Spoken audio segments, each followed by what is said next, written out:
circumstances that were under a federal court order in the Ohio Department of Youth Services, and it was used in a different context regarding children being placed in solitary confinement. So we think as it's distinguishable from the death penalty that it should be permitted. Okay, I'm going to grant the state's motion. You cannot use the term cruel and unusual. You can use any other adjective comparable to that. Thank you, sir. Anything further? Yes, Your Honor. Just for the record, we indicated on the record the other day with respect to Dr. Stinson and his finding that the defendant does suffer an intellectual disability because the court has previously did not find that in the Atkins hearing. You did rule that it's to be referred to by the parties as intellectual deficiencies. One of the other experts to be called today by the defense is Dr. Kaplan, and in his report he rules out intellectual disability. Previously this morning, off the record before the court, the state inquired as to whether or not Dr. Kaplan would be permitted to be asked about ruling out intellectual disability. The state was inquiring if we would be able to ask about that. Response? Judge, I think Dr. Kaplan used rule out in a different context. We could have a board here with him if necessary. But Judge, the reason Dr. Stinson was employed is because Dr. Kaplan is not permitted to do some of the testing that was involved in the Atkins hearing. But I do believe that if the state wants to bring in a rule out of an intellectual disability, that reopens the door to Dr. Stinson being allowed to give the diagnosis. Yeah, I'm going to grant your objection. The state may not refer to Kaplan's testimony as ruling out, quote, intellectual disability.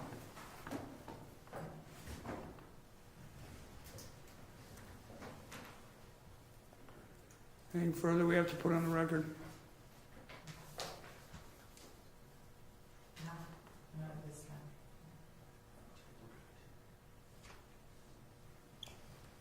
Just, you're not going to make that argument or get that testimony on intellectual disability out of Kaplan. Anything further? No, sir.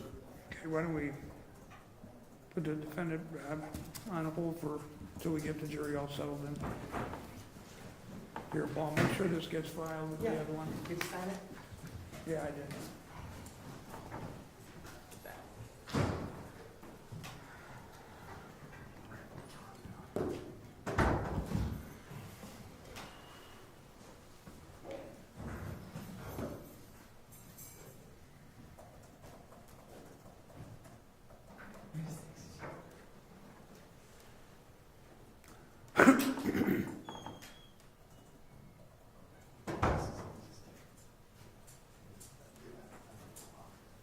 Do we even know if they all showed up? Well, we do. Oh my God. Like, send someone in my place. They're there for me. I know I did not. I didn't.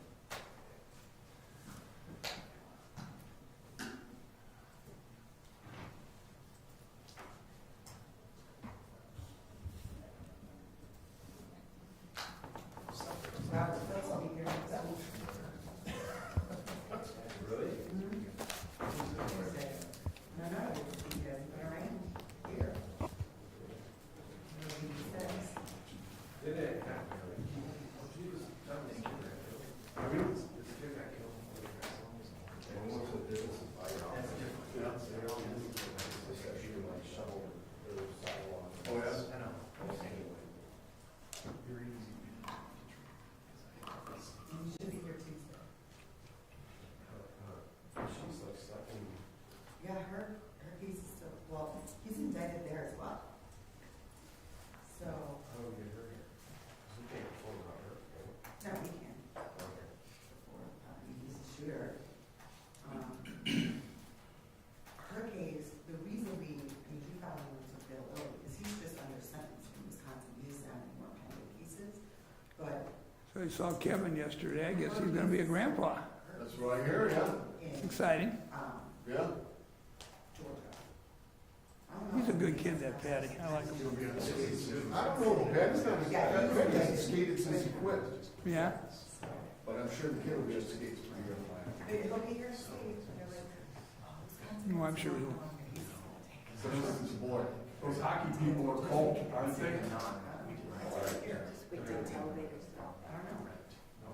This is what we're using. Just wait on the elevators, they're all here. I think you're exactly right.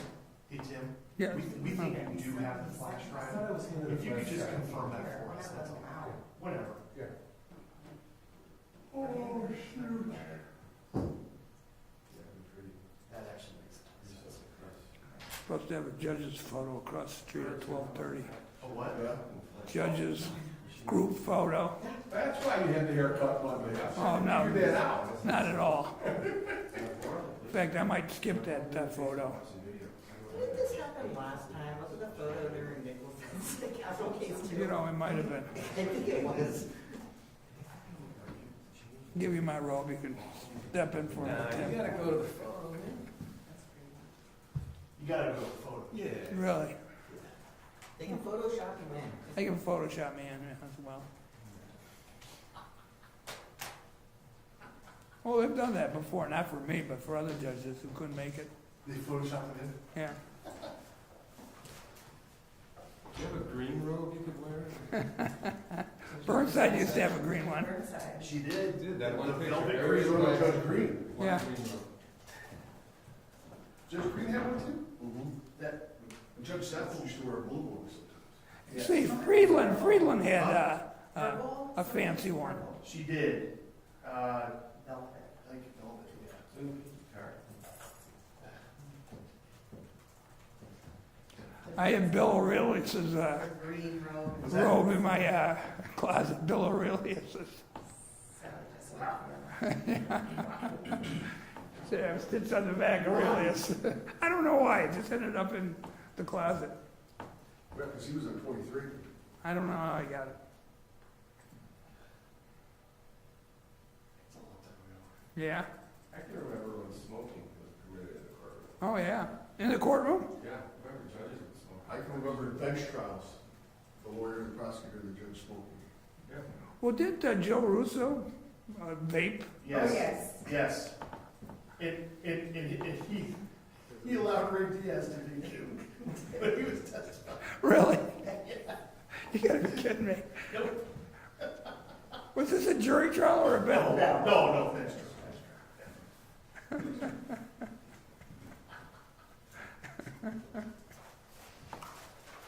Who was it? Koch, brother, shoots, where was it, Koch? Yeah. She, and then in juvenile court, it was old Judge And Joe Gallagher. Russo, too. Judge Gallagher Oh, yeah, he was. would pre-try the case. The morning of trial, you would basically have the trial in his chambers before you ever walked out. And you knew exactly what was gonna happen before you ever, and it was just him with his unfiltered, just one after another right there. Judge Floyd knew you were gonna get screwed over, but she was more than happy to come smoke right now. I used to smoke in my chambers all the time.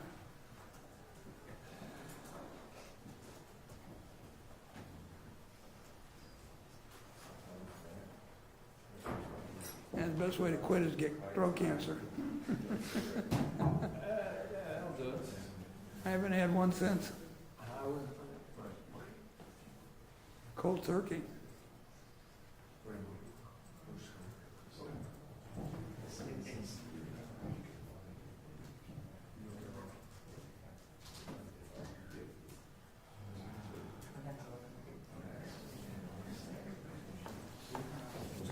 Yeah.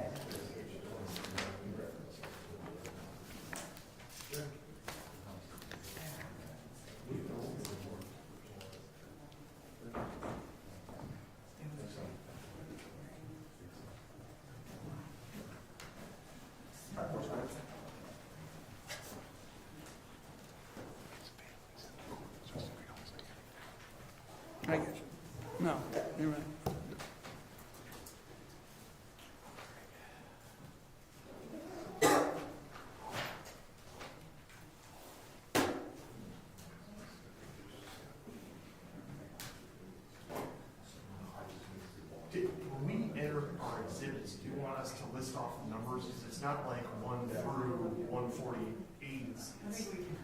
I think we could do that at the conclusion. We know what not in front of it. Yeah.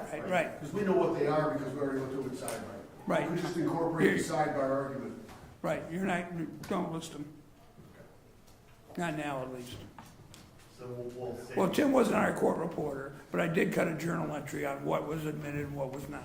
Okay, good. Oh, by number. Okay. Yeah. Because I want to make sure that that's correct. No, that's been, It should be I checked, it should be documented. so- Documented yesterday. Okay, yeah, the jury verdict one wasn't documented, yeah, that was here, so. boy, you should have seen the journal entry for the verdicts. I'm sorry? The journal entry for the verdicts originally, you know, when Eileen put it in, that there's something wrong with the system where they can't designate. You know, it's better to just cut it, just do a Word document, right, Well, totally separate. We That's did, what I did. that's what we did. I had to talk to IT though, I have to talk to IT, because what they have to do is manually go from the printed document and check off in the background what charges have been disposed, because doing the can entry, it won't like, Couldn't read it. well, it's unreadable, but also like, it doesn't distinguish between what types of felony ones, and it's really confusing. Yikes. Oh, it was That's terrible. annoying. I got through about 3 sentences. I said, I can't read this. Of course, I was told that's the only way you can do it. I go, no, it's not. Judge O'Donnell did an opinion, like a JE opinion on the last trial I had there, and just attached it to whatever, Right, filed it separate, you know? yeah. We'll get you a copy of it, actually. It should be up later, hopefully. I'm looking, I brought his report, I didn't bring that, it's gotta be somewhere in my emails. I'm looking in the emails now, so I didn't either.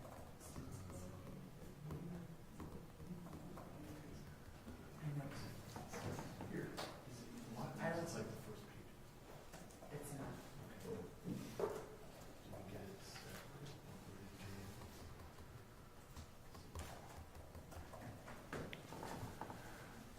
Should be, let me see if it's on that, Joe.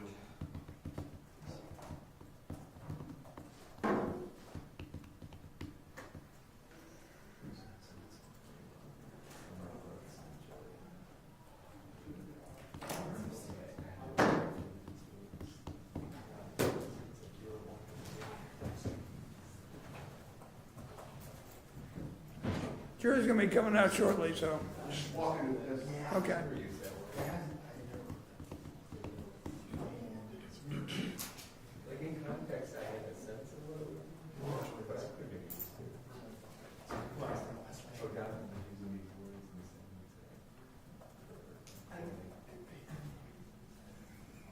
And I watched it for 5 Jim's hours. checking, it should be I on have there. work to do. I can't watch this for 5 hours. This is what you guys are doing all the And I heard people like commenting in the hallways and like some of your stuff that's going on. Talking about yesterday's sentencing? What happened? We were up there for 6 hours. 6 hours. Really? Judge O'Donnell's for 3 defendants. It was. Wow.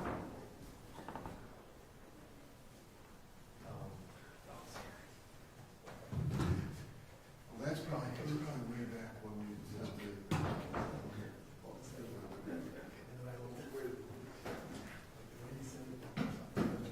That would be back before the Atkins.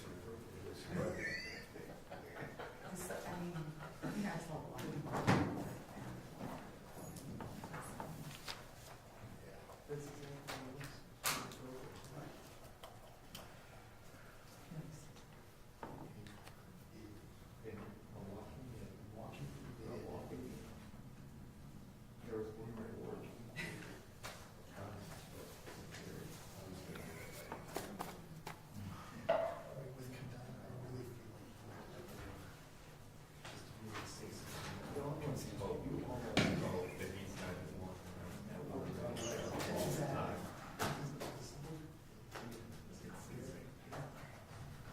How's your team doing this year, Jimmy?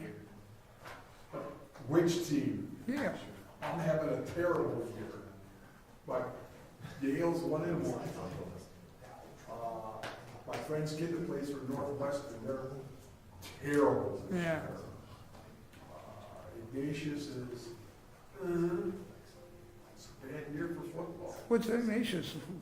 Well, I mean, they're okay, but then I wanted them to win a state championship with the guys last year. Yeah, right. You know, and Pat LaBelle's kid plays, and his kid's been hurt for a little bit. What position does he play? Offensive guard, I He's think. got to be a big kid. Yeah. Not as big as Pat, though, not as tall. No? You know, I was looking forward to watching John's kid play. John who? Spellacy. Oh, he has a kid on the team? No, he went up to Canada and played. Oh, that's what I right. As a sophomore, he was being recruited by Ohio State and stuff. Really? Yeah, See- he's and he decided to play hockey. So that's why, when you said that thing about hockey before those, Was he a lineman? Like his, no, defensive back. really? And it was funny because at the beginning of the sophomore year, John was pissed off that he wasn't starting at wide receiver. And Right. the kid's got great hands. Then he goes and plays defense and does very well. And because he's tall and lanky, and you could see that, be like the Spellacies and fill out, he could fit a lot of different positions. So he went to play hockey, huh? And he's living in Windsor, Ontario. Wow. Like age 15. Yeah. And, you know, I actually thought that's what he wanted to do. I thought, okay, because if you miss 2 years on hockey, you'll never catch up. It would have been good back in July with the. Still play football. If you miss 2 years, if hockey doesn't all work out.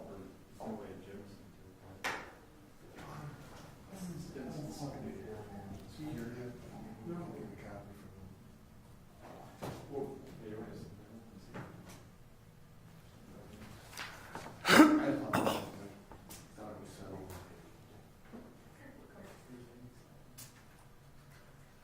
You know what, I only brought what I needed today. Excuse me, do you have any mics around?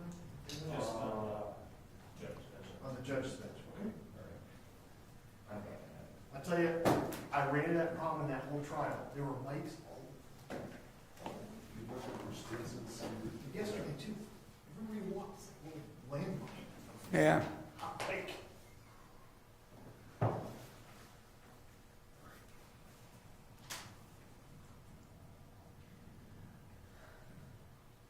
So I have to be like, in July, we'll settle. so. That mic is important. That's the 17th. Yeah, I just started drinking. All right. Thank you. Yep.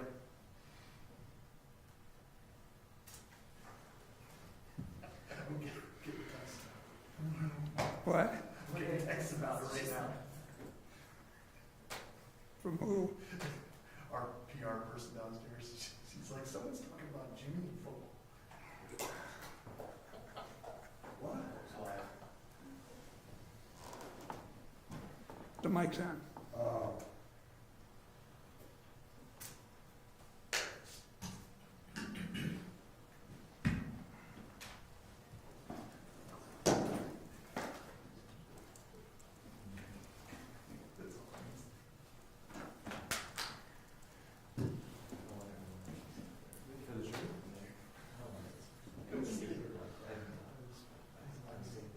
Paul, why don't you go see what's going on, please?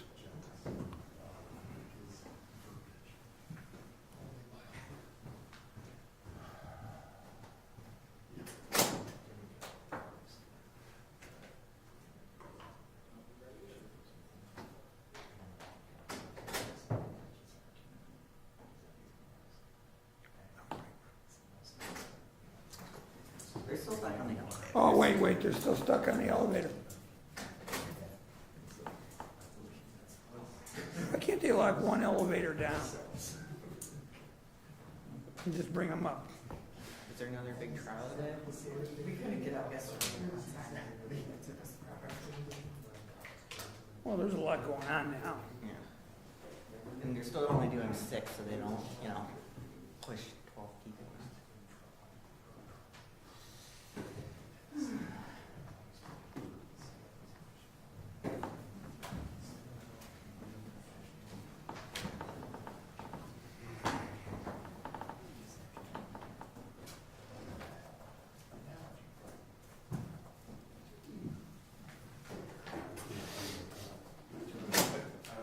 sometimes those emails just get lost. Because I'm like, this crap. What?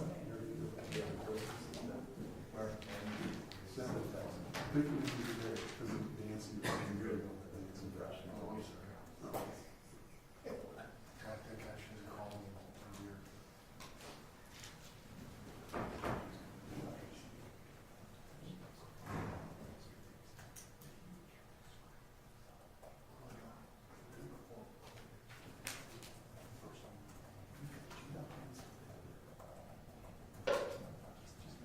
Oh, well, good, that she's suing.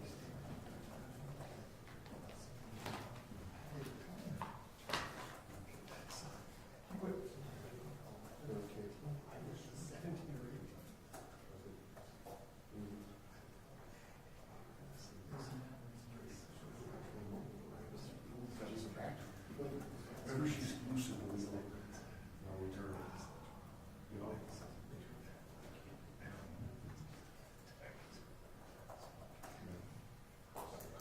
Oh. I didn't know.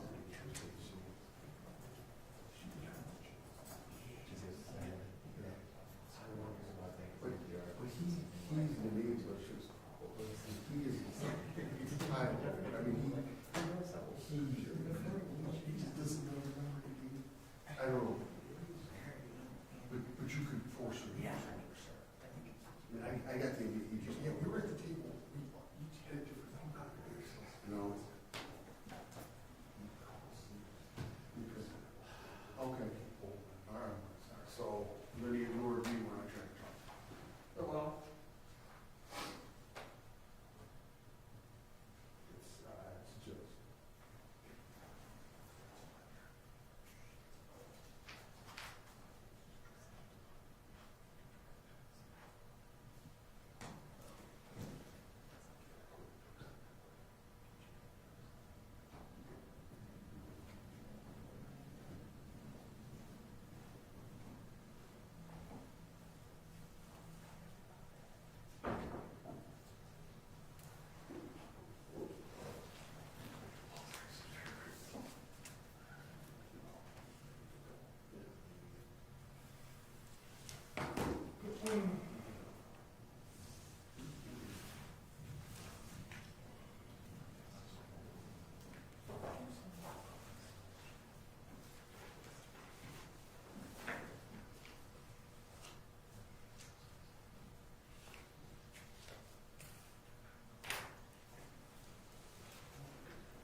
It's not like a regular group.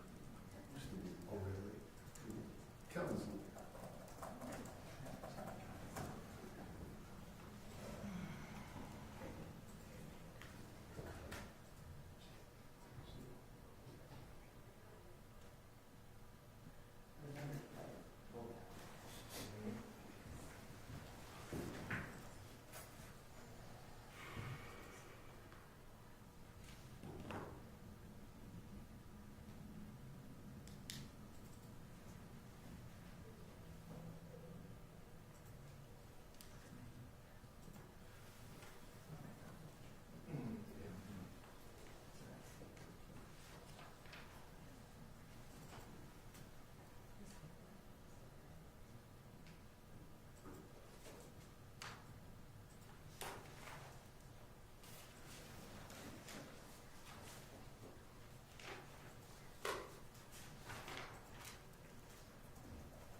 Here.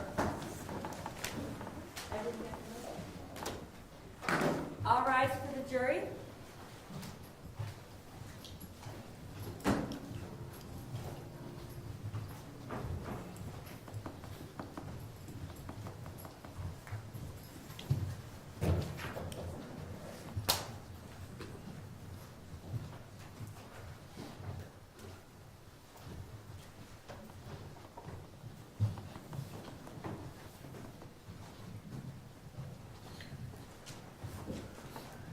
You may be seated. Good morning. Ladies and gentlemen, during the trial phase of this case, you heard evidence, testimony, and arguments of counsel, and you found the defendant, Armond Johnson, guilty of capital specifications. In this sentencing phase, those specifications will be addressed and called aggravating circumstances. You also heard during the trial phase some evidence, testimony, and arguments of counsel as to possible factors in mitigation of the death sentence. In this sentencing phase, which concerns only the determination of sentence, you will hear additional evidence, testimony, and arguments of counsel. It is not necessary that the defendant take the witness stand or make a statement. The defendant has a constitutional right not to testify or make a statement.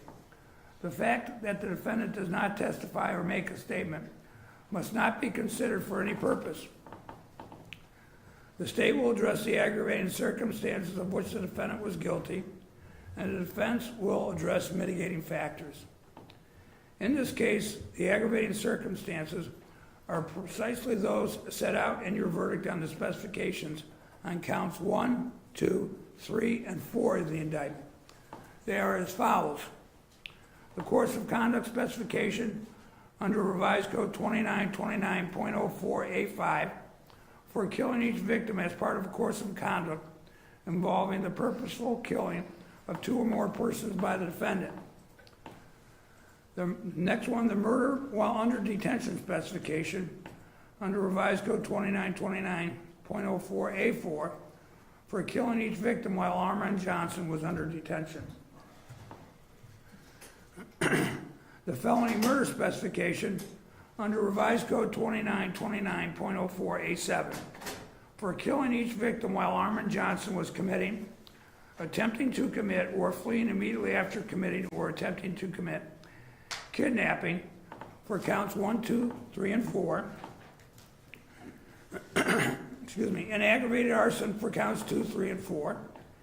And either Armond Johnson was the principal offender in the commission of each aggravated murder, or, if not the principal offender, committed each aggravated murder with prior calculation and design. The victim under age 13 murder specification under Revised Code 2929.04A9 for killing Armond Johnson Jr. and Aubree Stone, as stated in counts 2 and 3.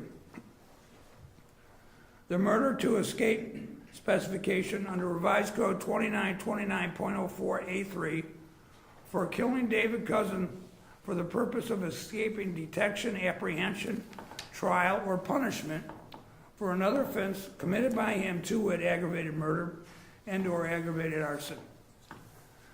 That aggravating circumstances were proven, those aggravating circumstances were proven in the trial phase, and it is not necessary for the state of Ohio to present further evidence to you regarding the aggravating circumstances. However, only those aggravating circumstances may be considered by you during the sentencing proceeding. The aggravated murder themselves are not an aggravating circumstance. Because you found the aggravating circumstances are present, the law provides the following sentencing options for your consideration. Life imprisonment without parole eligibility for 25 full years. Life imprisonment without parole eligibility for 30 full years. Or life imprisonment without the possibility of parole or death. I instruct you as a matter of law that these 3 sentences to life in prison mean exactly what I've told you they mean. None of these life imprisonment sentences permit a person to be released early on parole.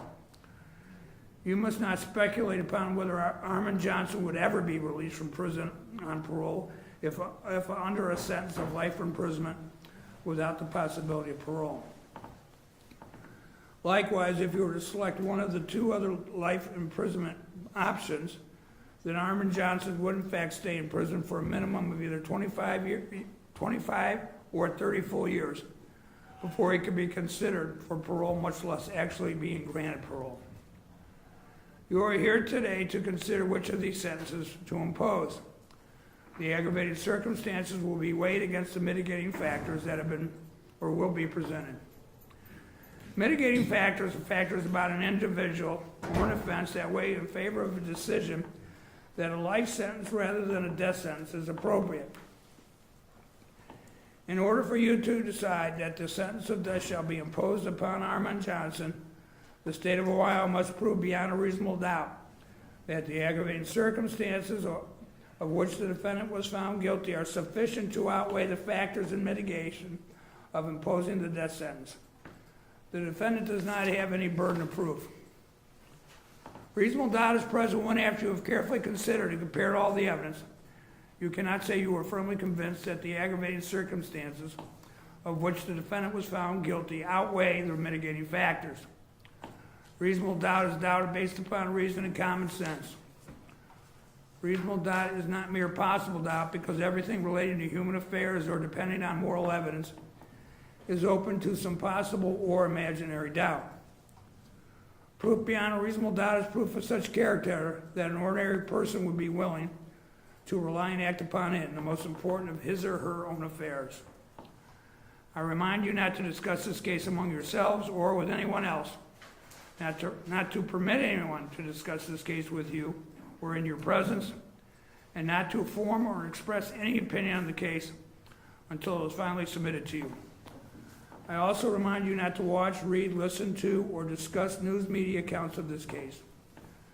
The order of trial in this sentencing phase is as follows: opening statements of counsel, the state's evidence, if any, the defendant's evidence, if any, the state's rebuttal evidence, if any, the final arguments of counsel, and the final instructions of law from the court in your deliberations.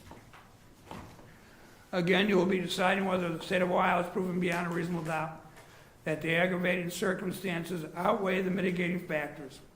If you find the aggravating circumstances outweigh the mitigating factors, then you must find that the death sentence be imposed upon Armond Johnson. However, if you find that the state of Ohio did not prove beyond a reasonable doubt that the aggravating circumstances outweigh the mitigating factors, then you will enter a verdict imposing one of the life sentences: life imprisonment without parole eligibility for 25 full years, life imprisonment without parole eligibility for 30 full years, or life imprisonment without the possibility of parole, whichever you deemed appropriate. Once again, you'll be sequestered during your deliberations. Opening statements.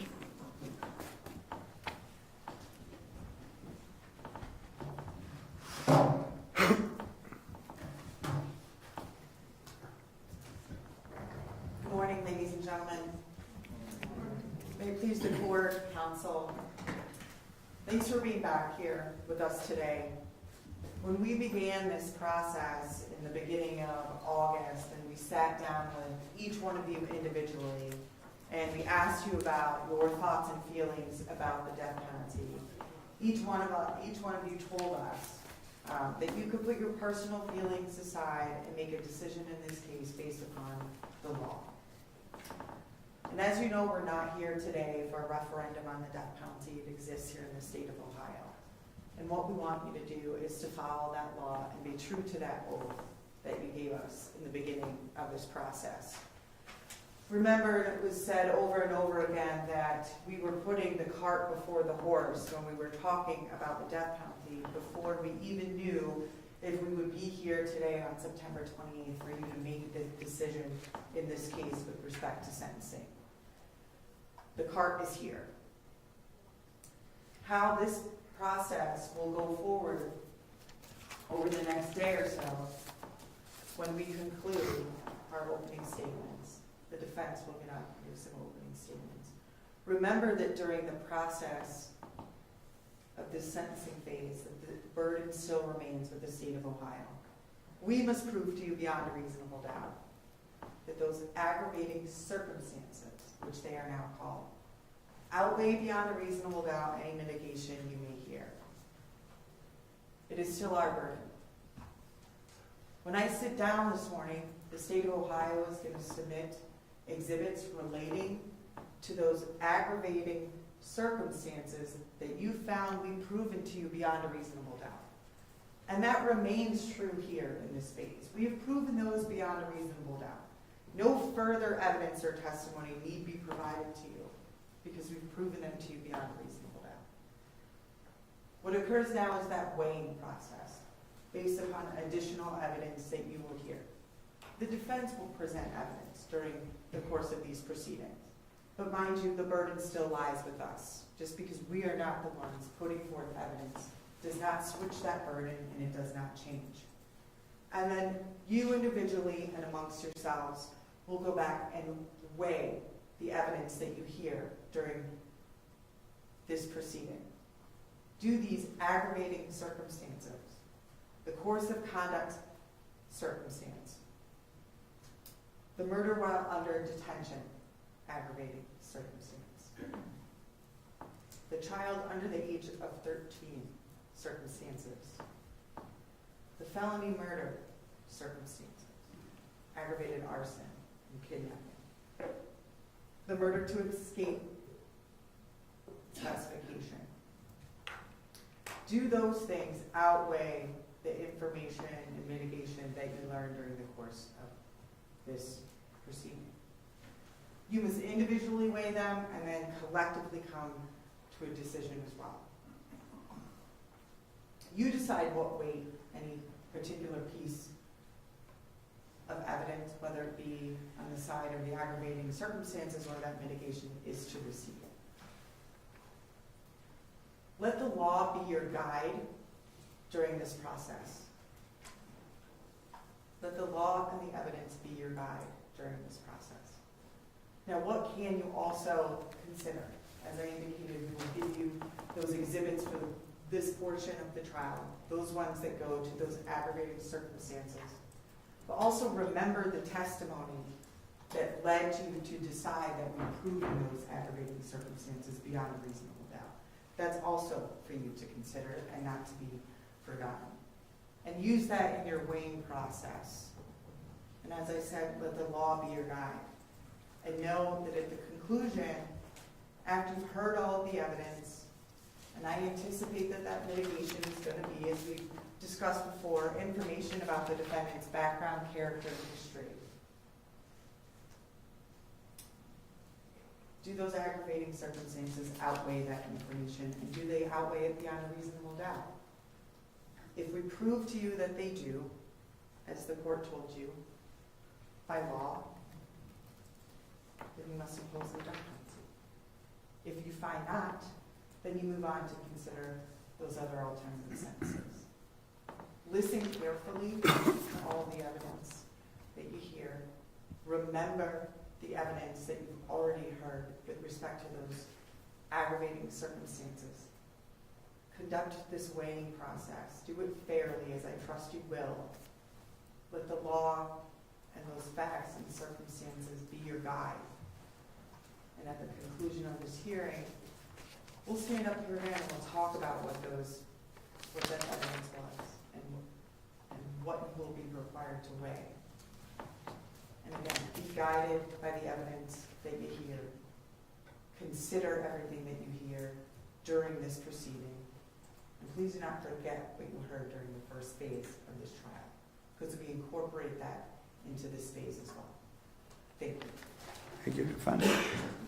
Thank you, Your Honor. Morning, folks. Judge McCormick just read to you the instructions.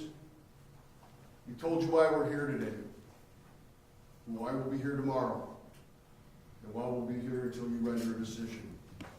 And that's because this is the point when you consider what sentence to give to Arman. What sentence is appropriate? Back about a month ago, 6 weeks ago, we met in this courtroom, and you received very similar, if not the same, instructions from Judge McCormick that you got this morning. You came in here in groups of 10 or 12, and the judge read you some law, and then we brought you each in here individually. And one of these three folks from the prosecutor's office questioned you, and either Jim and I questioned you. We asked you a lot of things, and we talked about a lot of law, and I think as we remarked then, we gave you a whole lot of information in a real short period of time. We usually stood over here or wandered around, and we talked about things, and Prosecutor Pateo, Prosecutor Filiatro, Prosecutor Carcutt, Jim and myself, I think we pretty much all said the same thing. We said you can find mitigation anywhere. We said one mitigating factor. They agreed, we agreed, because it's the law.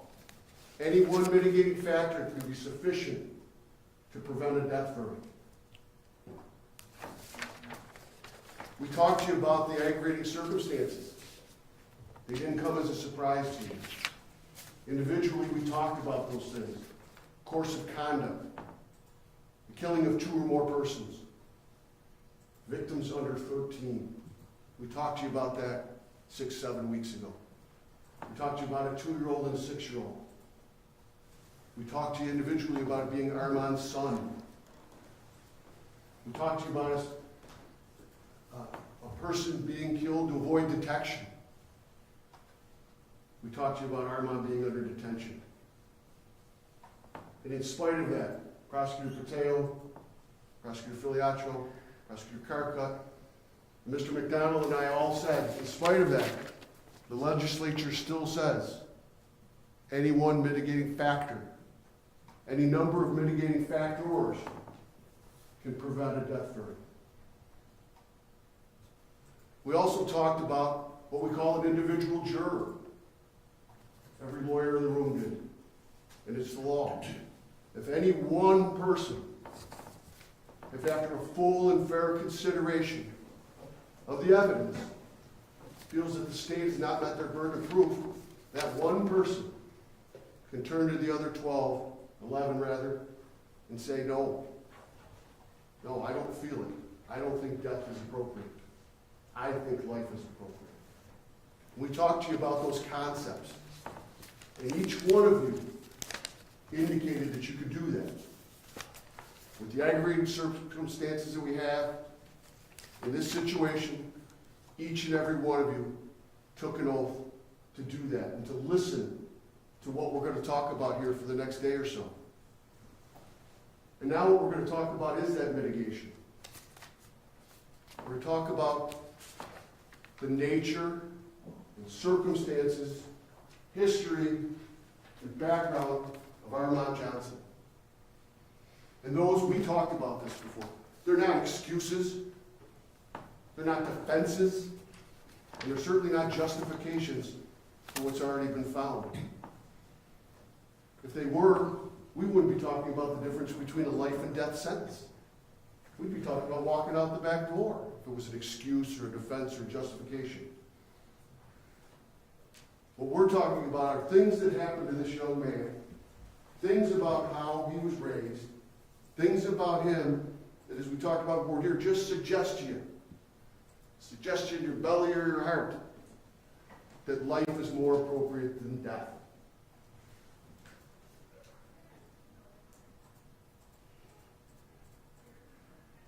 You know, the judge just read you've got 4 options here. You could find life without parole for 25 full years. 1, 2, 3, or 4 times. You could find life without parole, eligibility, as the judge has told you. Not even guaranteed to get out, because he just read you the law the first time you get to ask. For 30 full years, with no guarantee that it's given there. And that again is 1, 2, 3, or 4 times. You could find that a life without parole sentence is appropriate. As the judge just told you, that's life without parole ever. 1, 2, 3, or 4 times. Or if you feel the state met their burden of proof, a death sentence. And in reality, The difference between life without parole and death isn't where Armond Johnson dies, it's when he dies. Because on either a death penalty sentence or a life without parole sentence, we know that he dies within the four walls of an Ohio penal institution.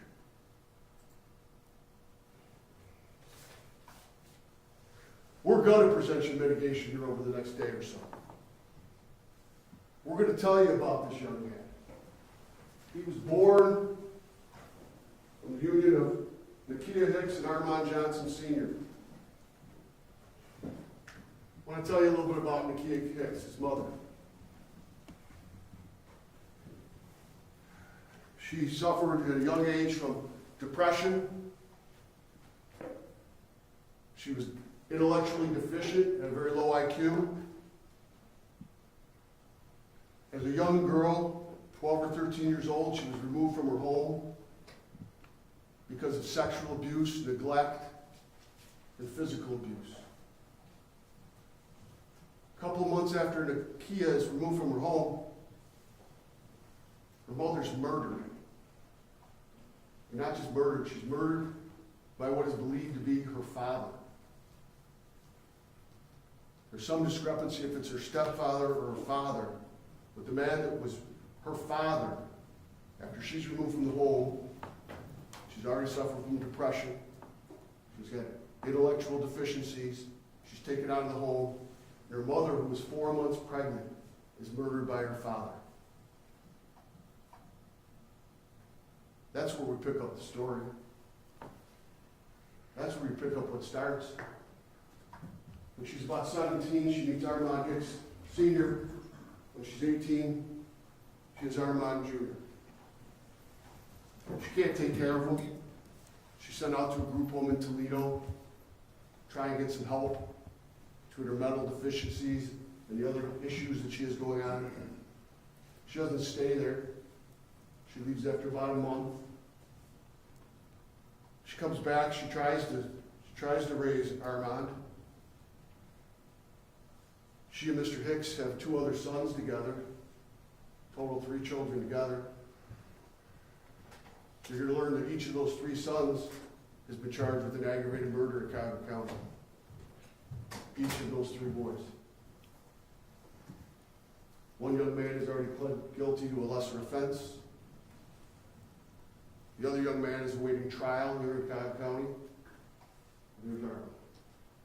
That's what came out of that union. You're going to learn that when he was 3 years old, he was diagnosed, and the doctors will tell you this better than I, with a hearing and auditory disability, that this was diagnosed and treatment was recommended, and Takeyra, whether out of neglect or inability, didn't follow up on it. You're going to learn that Armond failed proficiency tests in the 1st, 2nd, and 3rd grade. Was passed from 1 to 2, 2 to 3, repeated 3, but then continued on. You're going to learn that he was pushed through the school system without ever achieving a reading level higher than the 4th or 5th grade, or a math level higher than the 4th or 5th grade. And that's where he continues to test as he sits here today. You're going to learn that he has an IQ of 75, places him in the bottom 5 percentile. You're going to learn that the Department of Children and Family Services became involved in his family on a number of occasions. Some claims were what we call substantiated and verified. Some calls were unsubstantiated, but were made by neighbors or family or folks that thought the kids weren't being treated properly. You're going to hear that there was a time when Children and Family Services came into the home and they indicate in reports the odor and the stench was unbelievable. They indicated that they don't believe there was running water in the house for 90 days. As a child, no toilets, no running water, very little food, no sinks, and that's the environment that Armond was in at that point.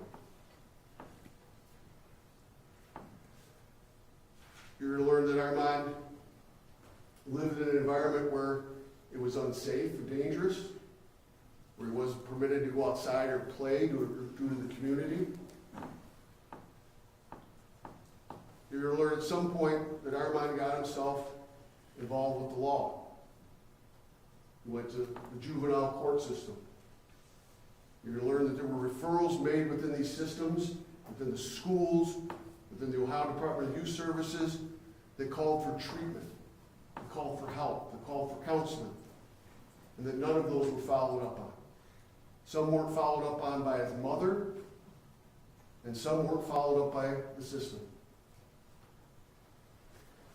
You're going to hear from doctors about the effect that neglect, whether it be physical or emotional or abandonment, has on a juvenile brain and its development. You're going to hear about studies and risk factors of where we place children and the amount of violence that they can be exposed to and what that may lead to and how that affects their future. Again, not one of these things is an excuse.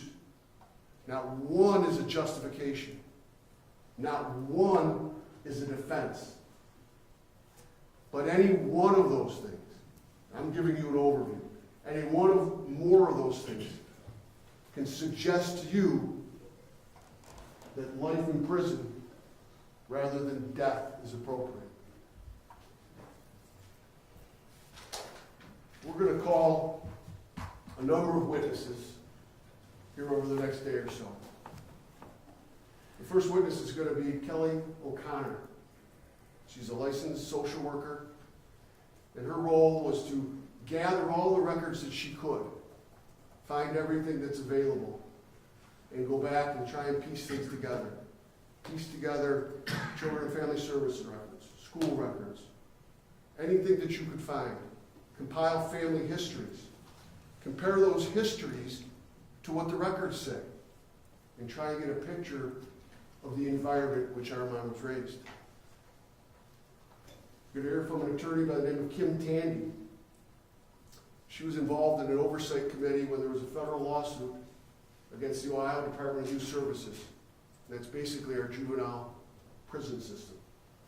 And while Armand was within that system, there was a federal lawsuit regarding the conditions and the way that the folks, the children, were treated, whether they were given proper medical, proper psychological, proper educational treatment. And she's going to talk to you about that system and tell you the things that Armand was exposed to. Then you're going to hear from Dr. Bob Stinson. Dr. Stinson performed IQ tests and other types of tests on Armand, and he's going to tell you about those results and the effects of those things. And then you're going to hear from Dr. Robert Kaplan. He's a forensic psychologist, and he's going to give you his opinions and the things that he learned and the records that he put together. And then I believe finally you're going to hear from Armand's grandmother.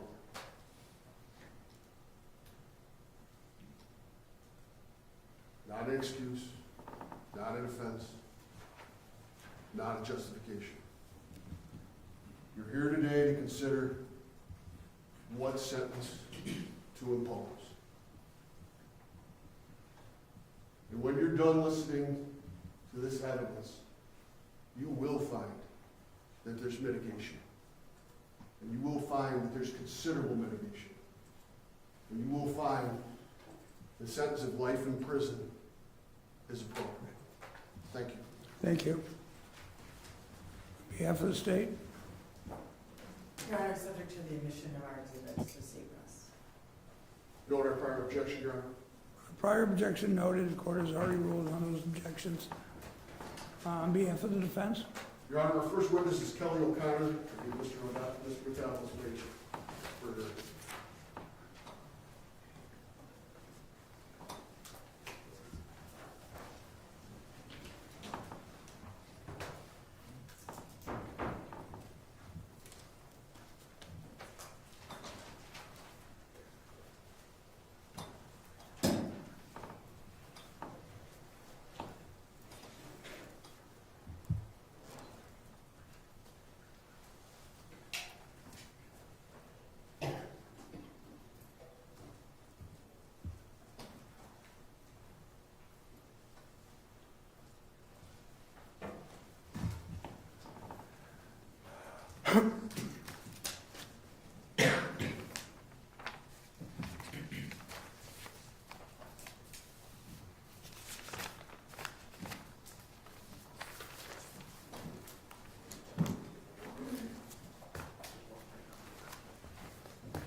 Raise your right hand, please. Do you solemnly swear you'll testify to the truth, the whole truth, and nothing but the truth?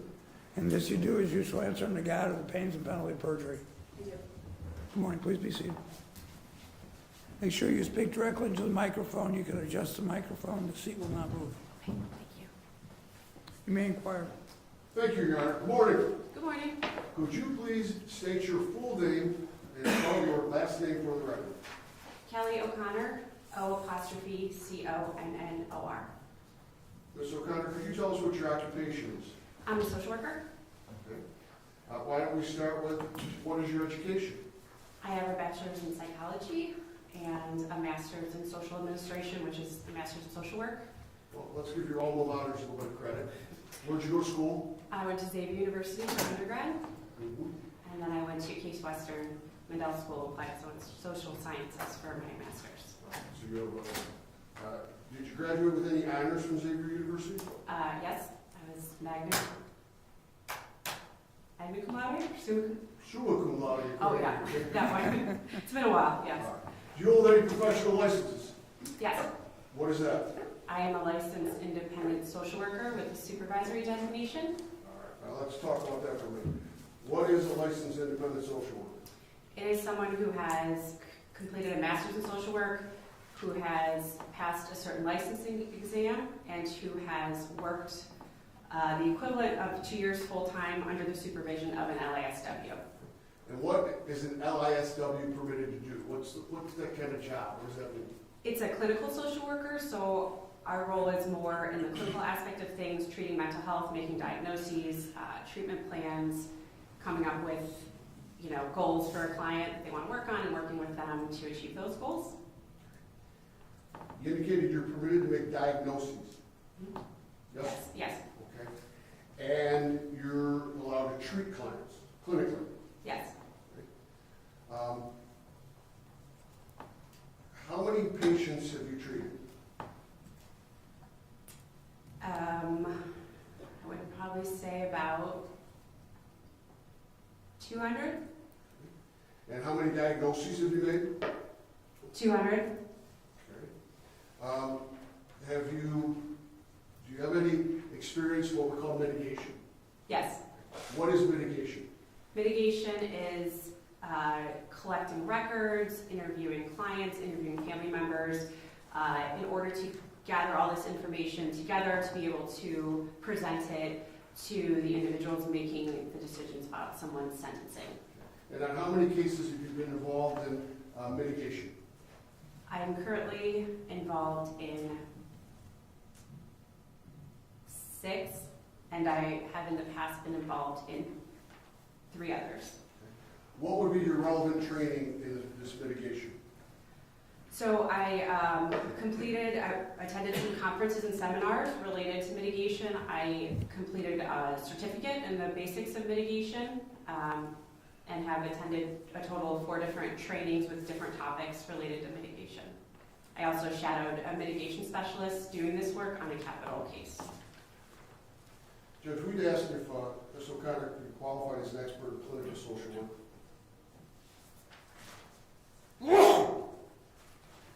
Any objection by the state? Not as it relates to clinical social work. Very good. She will be recognized by the court as an expert witness, clinical social work. Thank you. Ms. O'Connor, how did you get involved in the case of State of Ohio versus Armond Johnson? I was contacted by defense counsel and asked if I would do mitigation on this case. You said yes? Yes? Okay. Did you prepare a report in this matter? Yes. May I approach? You may.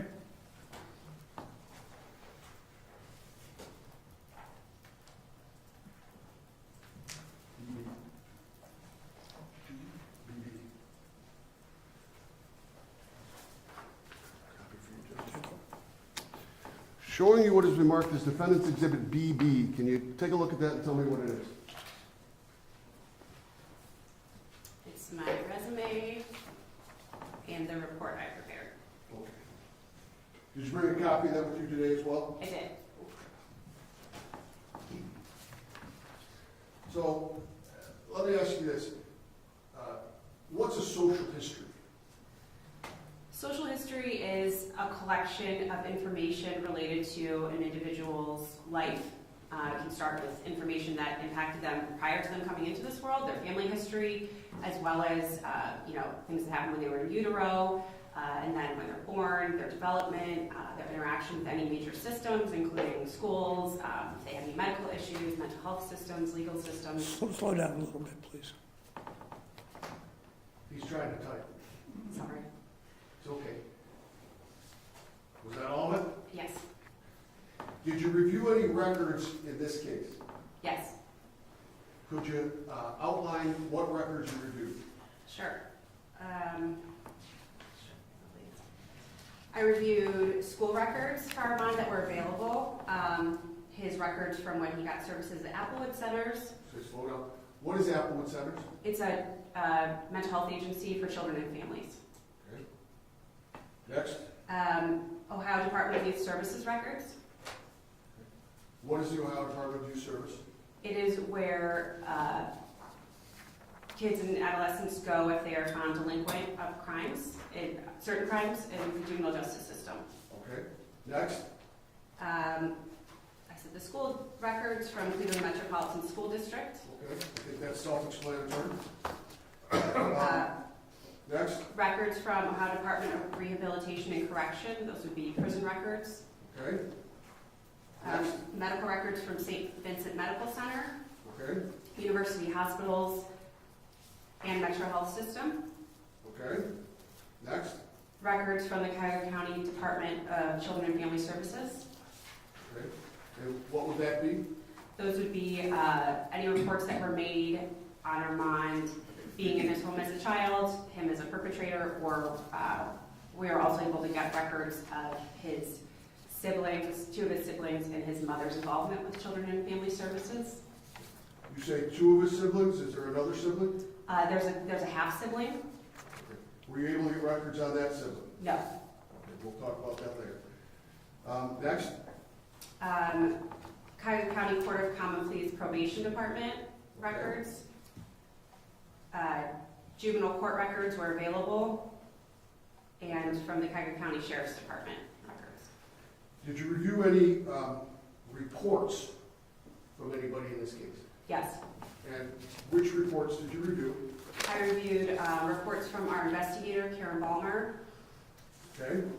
from Dr. Bob Stinson, Dr. Robert Kaplan, Dr. Galit Ashkenazi, and Kim Tandy. Okay. Did you conduct any interviews? Yes. And who did you interview? I interviewed Armand several times.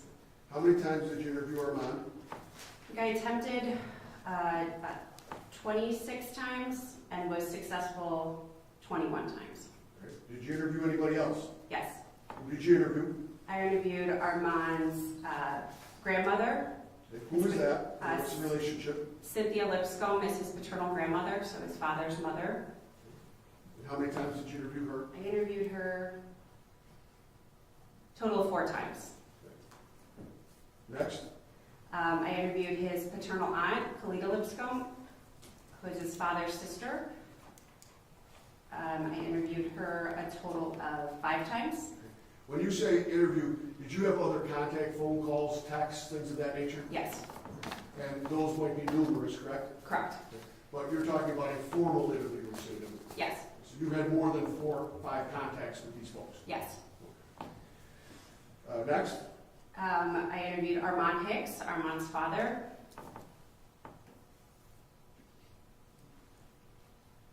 A total of 8 times. Okay. Next. I interviewed his mother, Takeyra Johnson. I was only able to interview her over the phone 3 times. Is there a reason you didn't interview her anymore? Yes, she asked me not to contact her anymore. Next. I interviewed Armand's brother, Raymond, once over the phone and once in person, Okay. and his brother, Ricky, once in person.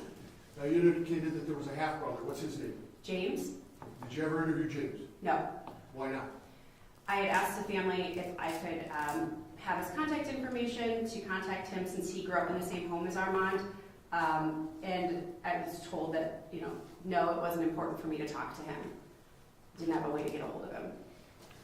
Were there any records that you tried to get, but that you were either unavailable or you were denied? Yes. Could you outline those? I tried to get records from the Cleveland Metropolitan School District Special Education Department to see if he ever received specialized education. They reported there were no records for the client. Did you have a reason to believe that there were? Yes. And what was that reason? Because he had, in those school records I did have, there was a consistent pattern of low performance and behavioral issues. So typically when that happens, there would be some kind of at least assessment to see if specialized education was appropriate. Okay. Next.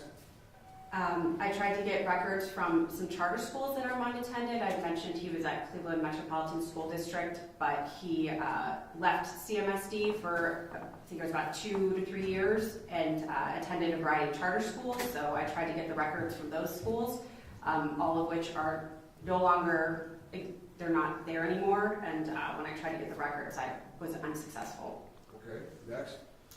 I tried to get records from the juvenile court relating to some assessments that were completed on Armand when he was a youth. However, they told me they only keep those records for 5 years after the person turns 18, so we were past the limit there. Okay. Next. I reached out to Ohio Guidestone, which is another children's service, like mental health agency in the area, to see if he had received services there, and they had no records for him ever receiving services.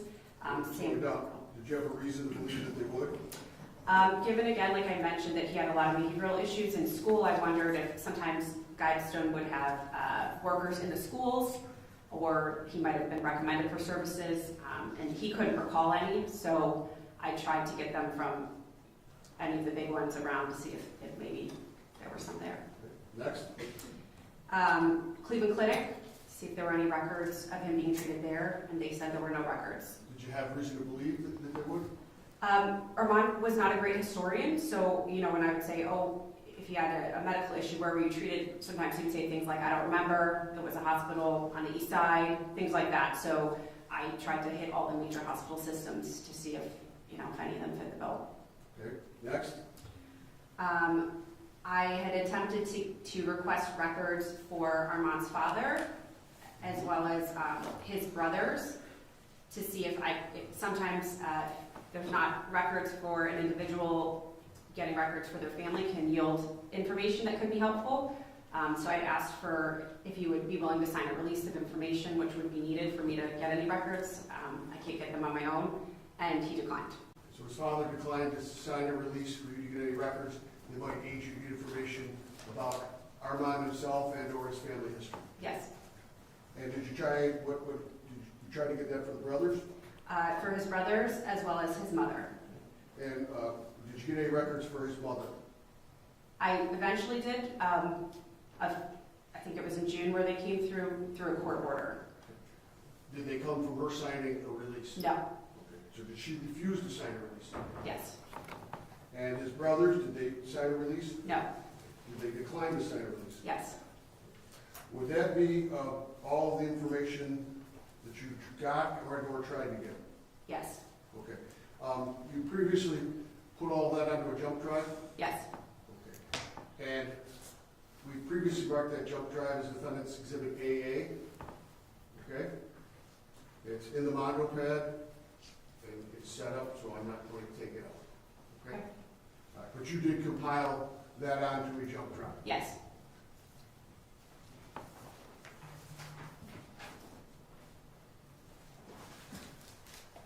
So you get all of these records, and you attempt to get all these records, and you're trying to get a social history, right? Yes.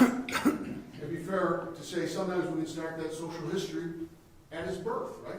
Yes. What, can we do that? Sure. Okay. Why don't you tell us about the birth of Armond Johnson? Okay. Armand was born April 14th, 1993 in Cleveland. His parents, his mother is Takeyra Johnson, and his father is Armand Hicks. According to Mom and Dad, they met when they were around 15 years old through family members, and they began a relationship with one another. They were in a relationship for about 8 years before breaking up, and they had 3 children together and were never married. You got some information about Takeyra? Yes. Can you tell us about Takeyra? Okay. Takeyra was 18 when Armand was born. She was born in 1975. Her parents were Ruthie Johnson and James Lee Melvin, and she was the oldest of 6 children in her family. The records were, there was a little bit of a discrepancy as to whether James Lee Melvin was her biological father or her stepfather who kind of just filled the paternal role for her. She identified him as her father to me. What I do know from the children's service records is that Takeyra and her 5 younger siblings were removed from the home in May of 1986 because of allegations of sexual abuse, physical abuse, and neglect. And before, Did you learn anything about Takeyra's role in her family? yes, the reports indicate that Takeyra, as the oldest, was the one caretaking the children. So she was 11 when that happened. That she was in charge, the main caretaker, and she would oftentimes have to miss school. They noted excessive absences because she was in charge of taking care of the kids, so she often missed school in order to do that. Okay, so at 11, the records indicate that she was taking care of her siblings, younger siblings, Yes, and that would indicate her parents were not. yes. Okay. What else did you learn about Takeyra? That they were removed in May of 1986, and 2 months later, in July of 1986, that her mother was murdered by her, again, either, it was not James Lee Melvin, the man I mentioned earlier, but another man in her life who may have been her biological father by one report, or by another report was a former boyfriend who had lived with the family. So her mother was murdered. In their driveway, and she was 4 months pregnant when that happened, Her mother was 4 months pregnant. with her 7th, And how old was Takeyra at this time? 11. And her mother was murdered. What happened to Takeyra then? They had been removed a couple months prior. She had been staying with an aunt. And it became clear she couldn't stay with that aunt anymore. It didn't really indicate why. It's just that she needed to be moved, and so she was put into foster care, as were the other siblings, but they were separated, as is pretty common. Were you able to find any records that indicated any physical or intellectual conditions that Takeyra had? Yes. What were those? There was a mental health assessment done that indicated that she had dyspnea primary type, which is a form of chronic depression, when she was 14.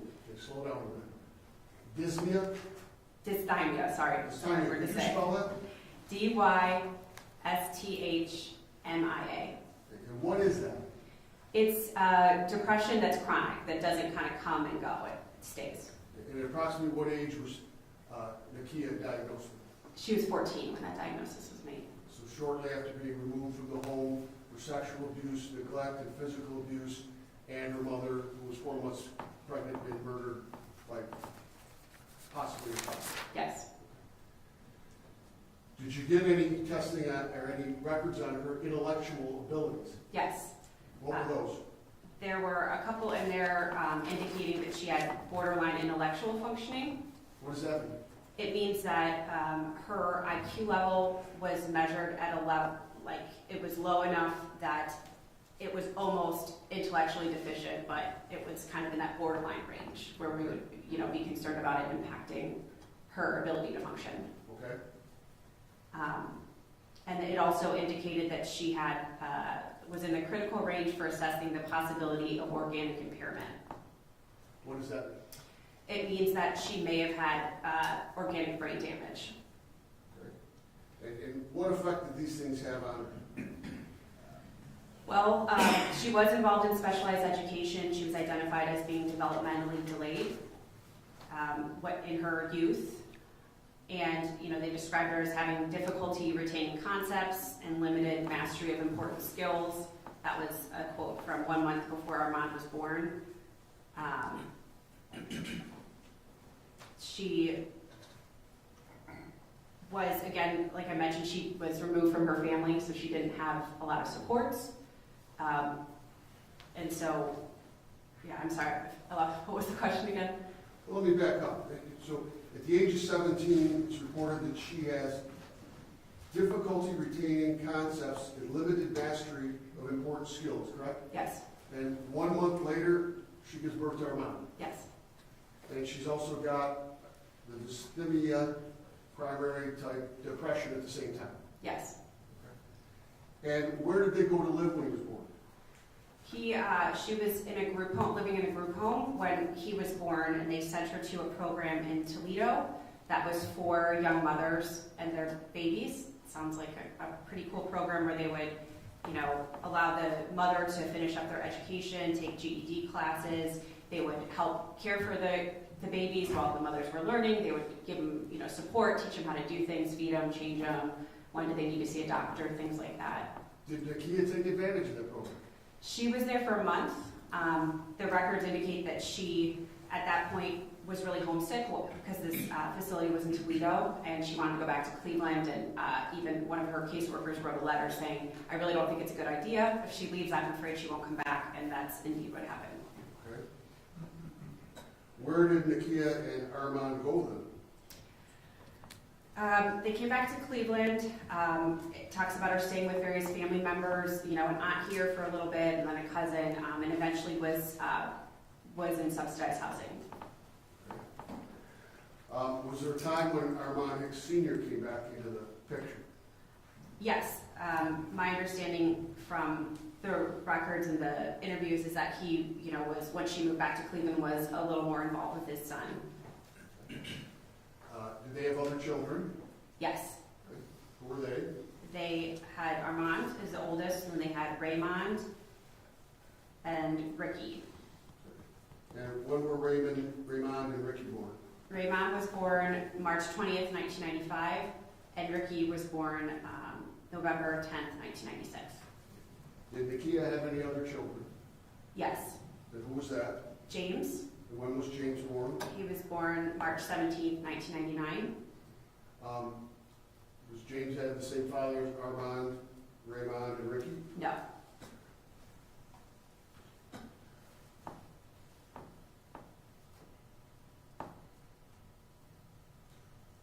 Did you get any information from Armand Hicks Sr. about what was going on with Armand Jr. at that time? He, when asked, he did give some information. Okay. And what did you learn? That information didn't match up with what any of the records said. For example? When asked about how he did in school, he said he did great, he didn't have any problems, he was really smart, and did well in school. Was there ever a discussion of when Armand Jr. became potty trained? Yes. What was that? Asking him, when different developmental milestones were hit for Armand, when asked about potty training, he said he was potty trained through the night at 9 months old. And when you say trying to get developmental milestones, what's the purpose of that? To understand if his development was on track as a baby or a child, or if it was delayed in any ways that might be pertinent. Is there any objective possibility that any child is potty trained at 9 months? I don't believe so, no. Was there a theme of consistent or inconsistent reporting from the family in conjunction with the records? Inconsistent.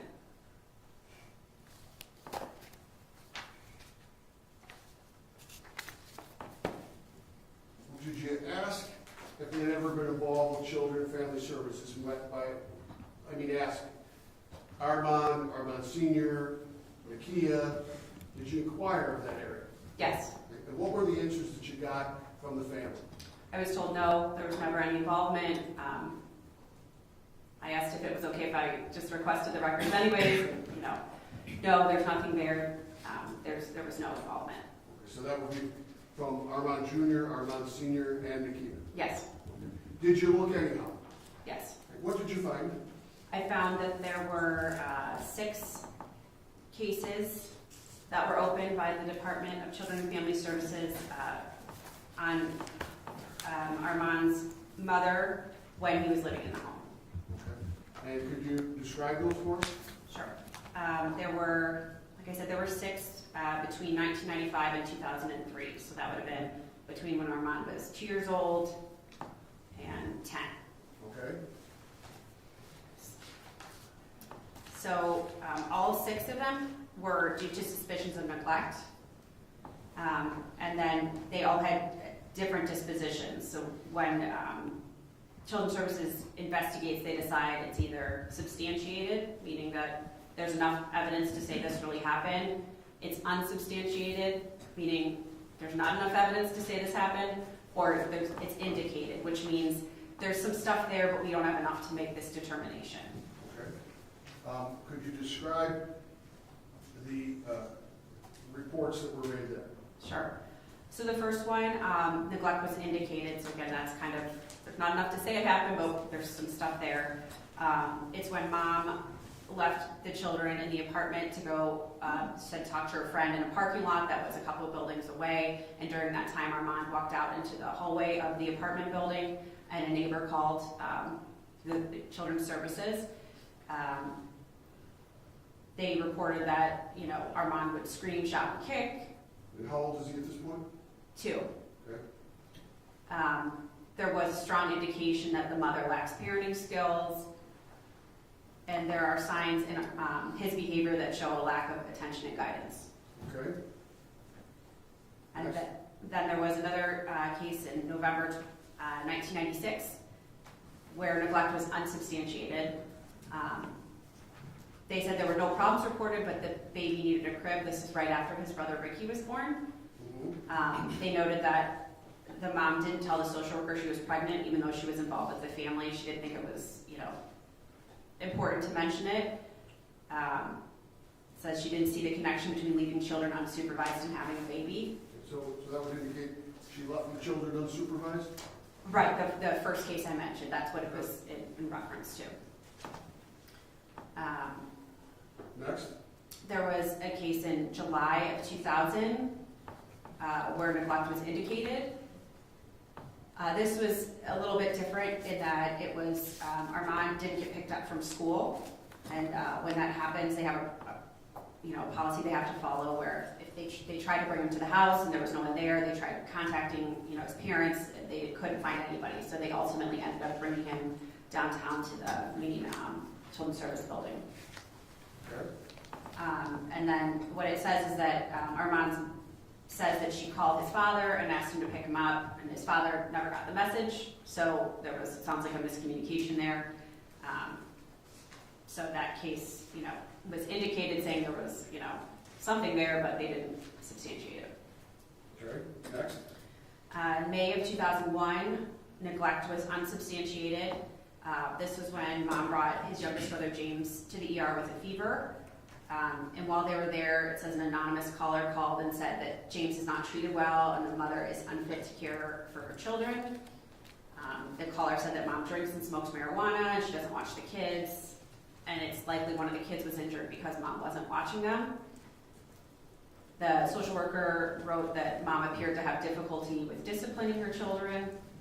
And they did note, the worker wrote that the call was possibly made out of spite by James's father's girlfriend.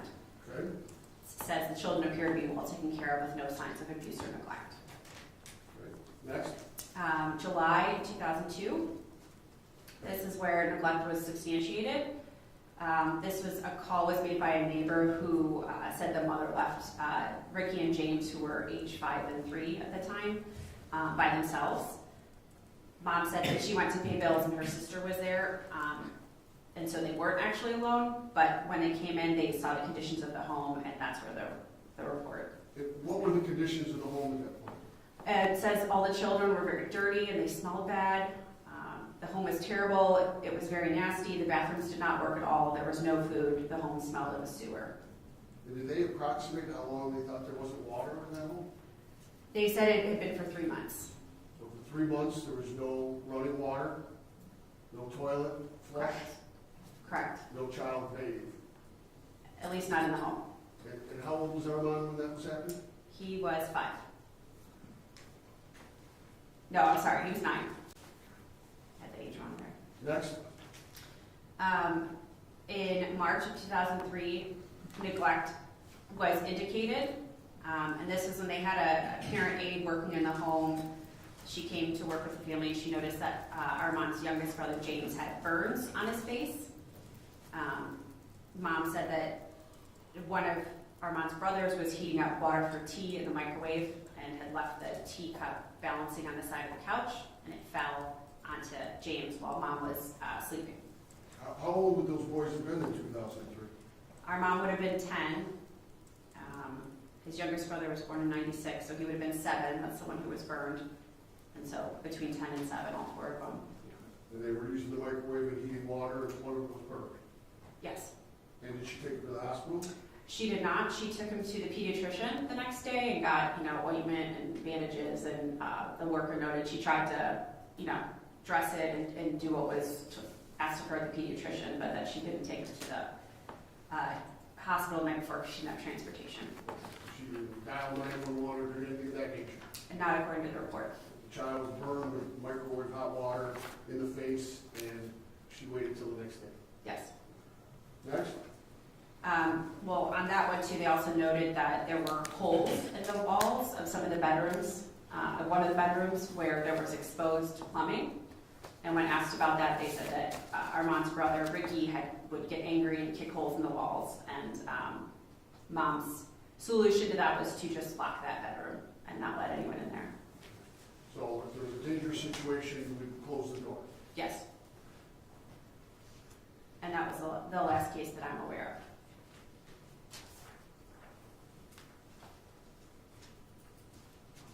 Do you have records regarding Armand at age 2 and 3 and onward, regarding his cognitive abilities, his behavioral functioning, and the things that were occurring in any and all interactions he may have had with either medical or social services? Sure. They talk about him being 2 years old at the pediatrician's office. No, the nurses or medical staff note that Mom didn't know how to handle him, and that there was a strong indication that mother lacks parenting skills and is overwhelmed. She also comments that in Armand's behavior, there are signs in his behavior that show a lack of attention and guidance. Pediatrician describes him at age 3 as out of control, defiant behavior, does not follow directions, and hyperactive. Okay. And he was also diagnosed with a receptive expressive language delay when he was 3 years old. What is a receptive expressive language delay? A delay in language development related to receptive, being able to understand spoken communication, as well as expressive, being able to say things. So, at age 2 and 3, the pediatricians indicate there's a strong indication the mother lacks parenting skills and is overwhelmed. There's signs that his behavior shows a lack of attention and guidance. But already at age 3, there's an indication that he doesn't hear right and he can't express himself. Yes, not as much hearing, but just understanding. They didn't note any difficulty with his auditory processing. So not an inability to hear the word, but an inability to process what that word means. Yes. Were any tests or things ordered to try and fix that or diagnose it? Yeah, they recommended that he participate in a social skills group related to communication. That was the recommendation, but it was not followed through on.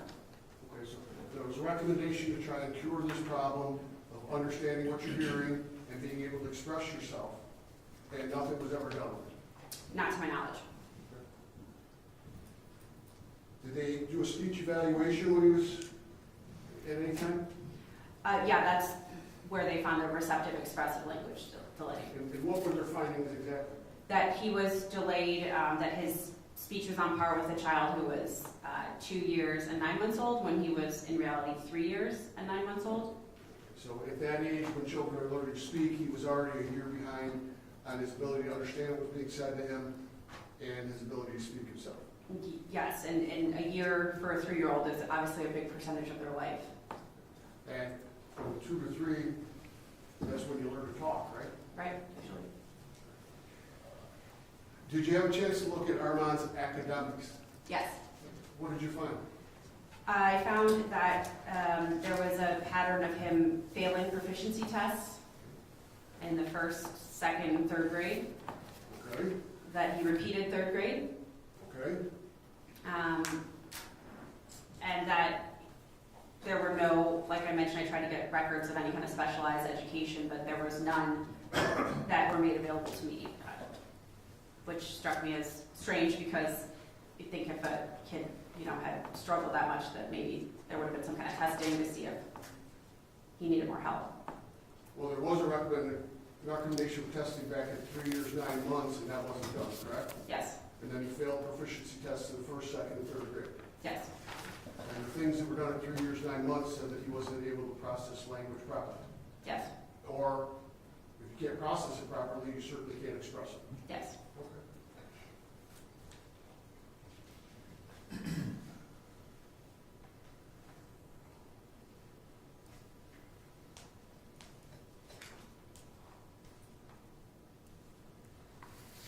Did you compare that to any of the other Children and Family Services records, moving on to when he was a little bit older? Yes,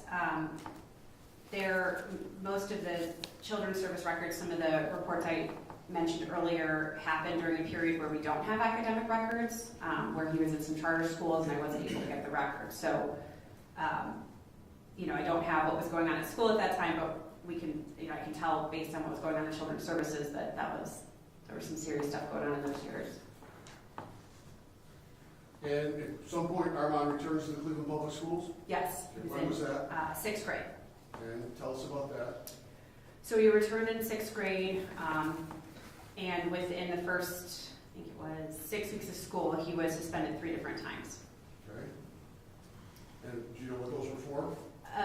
Most of them were for, would be like fighting, or I forget how they mentioned it, but essentially not following the rules. But the most serious was for attempting to cause physical injury to a school staff member.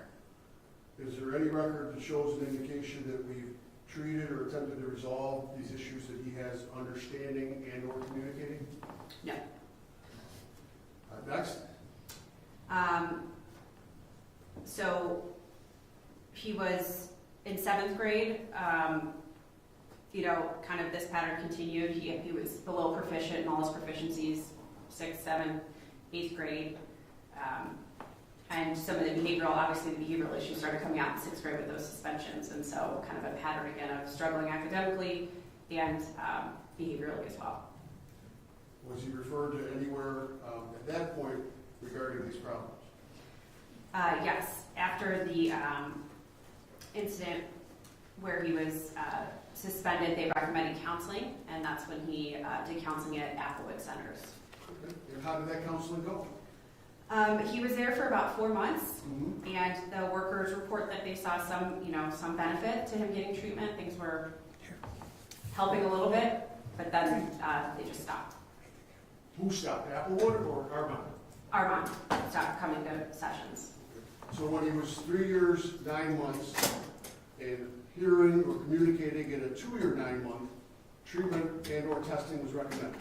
Yes, As far as the records show, nothing was done, correct? correct. He continued to have difficulties acting out, doing things, correct? Yes, At some point, we finally got him to a counseling, right, at Applewood? yes, He goes for 4 months and there's progress, correct? yes. And for some reason, Applewood didn't close, did it? They didn't close Applewood. Right, Okay. For some reason, Armand stops going, correct? yes. And what happens after he stops going to Applewood? Behavior problems kind of escalate into more involvement with the juvenile justice system. Was he charged with some things in juvenile court? Yes. What was he charged with? What was the first thing he was charged with? Assault, Okay.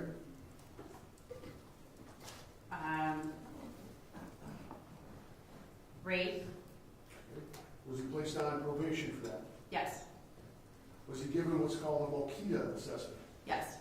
Tell us what a Mokita assessment is. A Mokita assessment is given in order to determine the likelihood that someone would reoffend sexually. And at the conclusion of that assessment, he was given probation. Yes, And how old was he at that time? he was 13.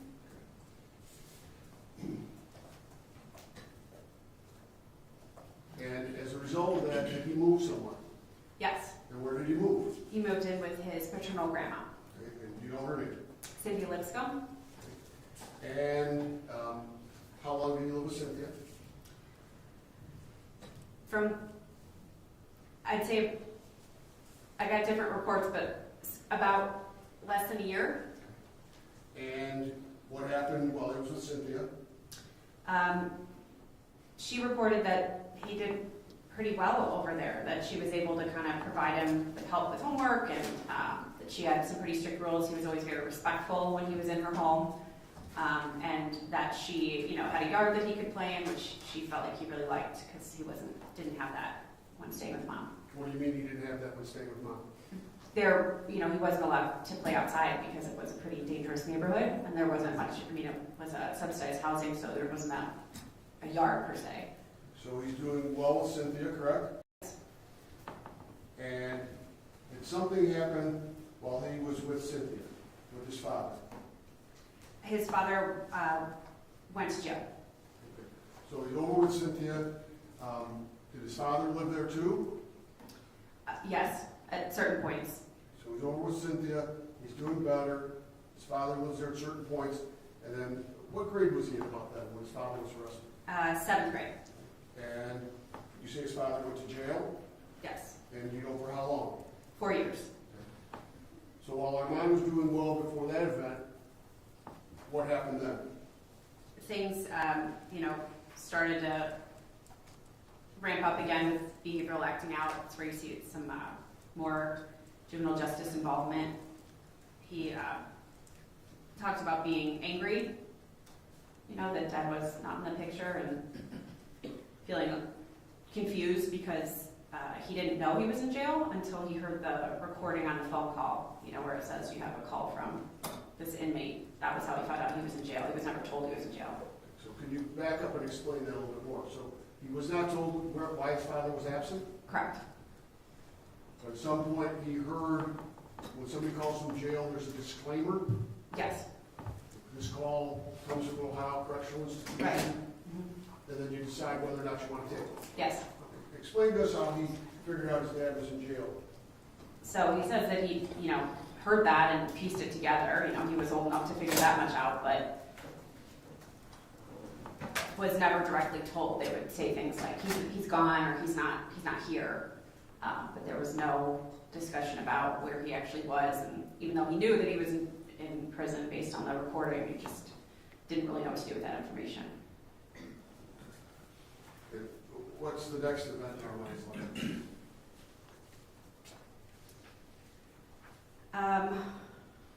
I would say it would be him going to DYS. Did he ever talk about whether school was difficult for him or not? Oh, yes. He said that he didn't understand a lot of stuff, but he didn't want anyone to know. Didn't want to think he was stupid, so he would just kind of act out or act like he didn't care. He would never ask for help from a teacher. That was just not something he was going to do. And then you said at some point he goes to the Ohio Department of Youth Services? Yes. And about how old was he when that happened? He was 16? Yes, 16. And for what offense did he go there? Went there for aggravated robbery. Okay. And do you have any information about his involvement in ODYS? Yes. Why don't you tell us about that? When asked about it, Armand said it was a very violent place. There was just violence around him all the time. When I asked further about that, he kind of shrugged it off a little bit, like, oh, it's just kind of how it was. But I said, well, I don't know how it was. I've never been there. Can you tell me? And he was able to give some examples of kind of what it was like for him to live there. Why don't you give us those examples? Sure. So one of the things he talked about was that when he was in ODYS, he was locked, in his cell and didn't have a bathroom in there, so had to wait to use the restroom. So he said he learned pretty quickly that after the first few days of nobody coming to get him, when he said he had to use the bathroom, that he would keep his cardboard milk carton from breakfast that he got with his meal and he would take it back to his cell with him, so that if he had to use the bathroom and the guard wouldn't, didn't attend to that need, that he would have somewhere to use the bathroom. So he would pee in the milk carton, and then when he was allowed out, he would go dump it and rinse it out and save it for the next day. And did he tell you how long these periods of being alone in solitary confinement would be? What I'm referring to was just in his cell. I don't know that it's the same as solitary confinement, but within his cell, he said it could be up to 5 or 6 hours sometimes. Okay. What other types of things did you learn about his involvement or stay at the Ohio Department of Youth Services? That just, about the culture of gangs there. Okay. Could you explain that to us? Yeah, so in DYS, it's pretty much all gangs, as he describes it, and they were kind of running the show. So even though there were guards there, we're supposed to keep them safe, that's really not what happened. So I learned pretty quickly that if I want to eat, if I want to not get my head bashed in, it's safer to be a part of a gang. And so did he? Yes. And do you have any more information on that?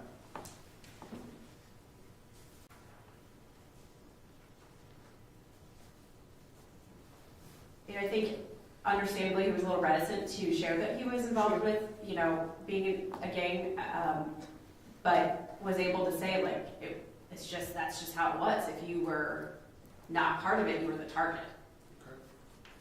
Okay. He also talked about, that he, when he was in DYS, he didn't have any visits from family members. He had some phone calls occasionally, or letters, but, that he was really kind of on his own and found, at least if he was aligned with some people in there, he had someone at his back. So he wasn't receiving support from home, but he did, in that environment, turn towards other kids and gangs. Yes. In your report, you have a timeline of legal dates. Can you just kind of run through this, how old he was and what he was charged with? Sure. When he was 12, he was charged with 3 counts of assault. When he was 13, he was charged with rape. When he was 15, he was charged with theft. That was dismissed? Dismissed, yes. When he was 15, he was charged with carrying a concealed weapon and was given probation and community service. Right. When he was 15, he was charged with aggravated robbery and having weapons under disability. And that's the case we just discussed? Yes. Okay. And aggravated robbery with firearm specifications. Okay. And then he went to DYS for the first time, and while he was in there, there was a charge for burglary and criminal trespassing. Then he was released from DYS the first time. Then when he was 16, he was charged with criminal trespass and disorderly conduct. Okay. He was charged with obstructing official business and curfew violation, and then he was returned to DYS when he was 17. And then he was released a few months later, about 3 months later from DYS, and he was charged with aggravated burglary and robbery. That was, however, transferred to Cleveland Municipal Court and dismissed? Yes. Okay. Then he arrived in DYS for the 3rd time. Okay. Was released from DYS about 8 months later, excuse me. And then was charged with criminal trespassing at the age of 18, charged with misconduct on public transportation, Okay. and then was eventually taken into custody for a case related to drug trafficking and possessing criminal tools. All right. Was he placed on probation in the common police court? 6/18/12? Yes, thank you. He was, yes. And then there was an incident where a burglary occurs. He wasn't charged until later. He was arrested then when he was 19 for burglary, trespass, and habitation when a person is present, theft, and aggravated theft. was released on bond. And then he was arrested for trafficking offense, possessing criminal tools, carrying a concealed weapon, and having weapons under disability. And then he was out on bond. And then he was stopped by the police. And there was marijuana and gun in the car. He says that it wasn't his. A few months later, police do a trafficking offense with specifications and an amended charge of burglary, trespass, and habitation when a person is present, theft, and aggravated theft. That was mentioned earlier. Okay. And then ultimately he's charged with the count of robbery and sentenced to prison. Yes.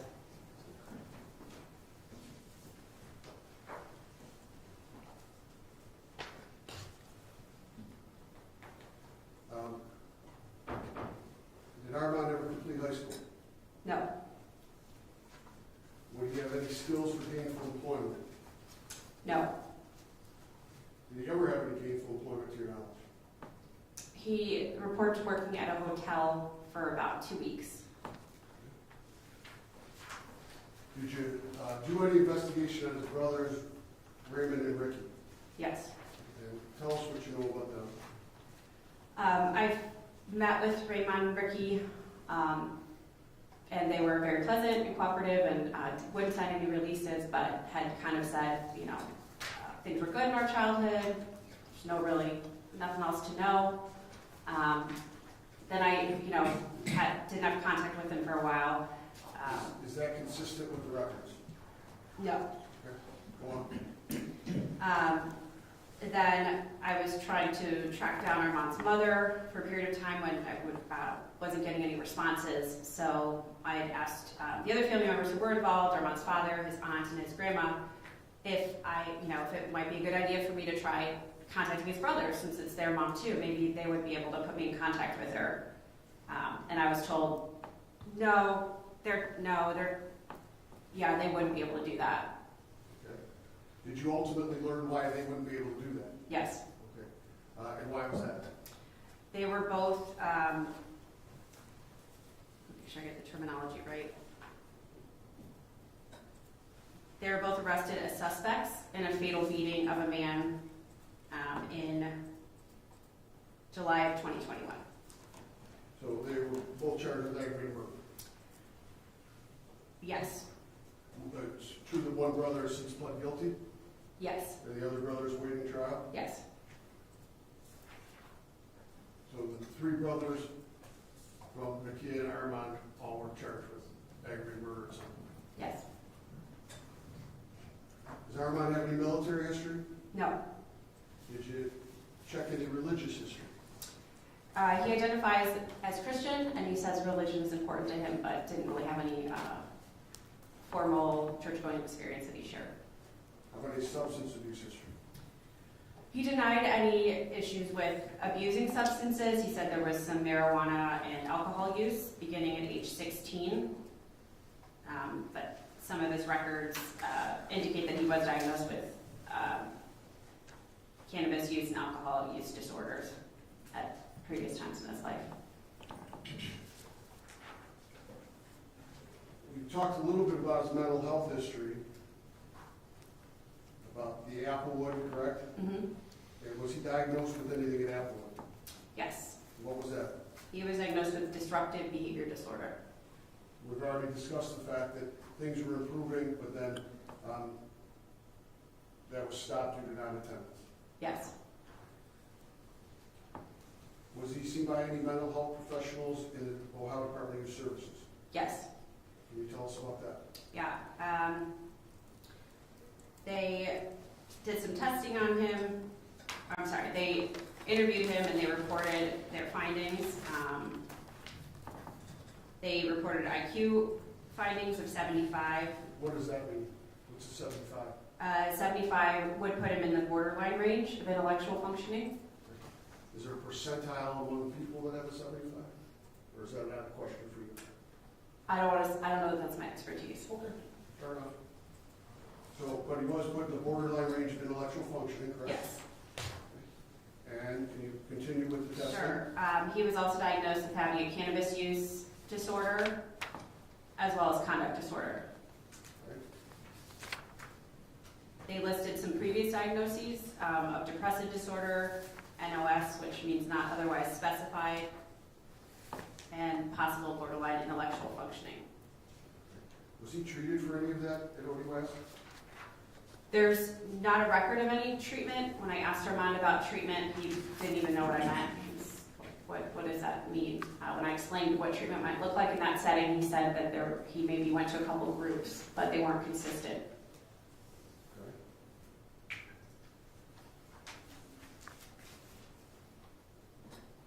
Do you have any information about Armand being seen recently within perhaps the county jail? Yes. Any type of mental health? Can you Yes. tell us what that is? Sure. He has been seen since he's been in the jail here. Trying to find the right place. He was described as having severe recurrent major depression without psychotic features by one of the professionals in the jail.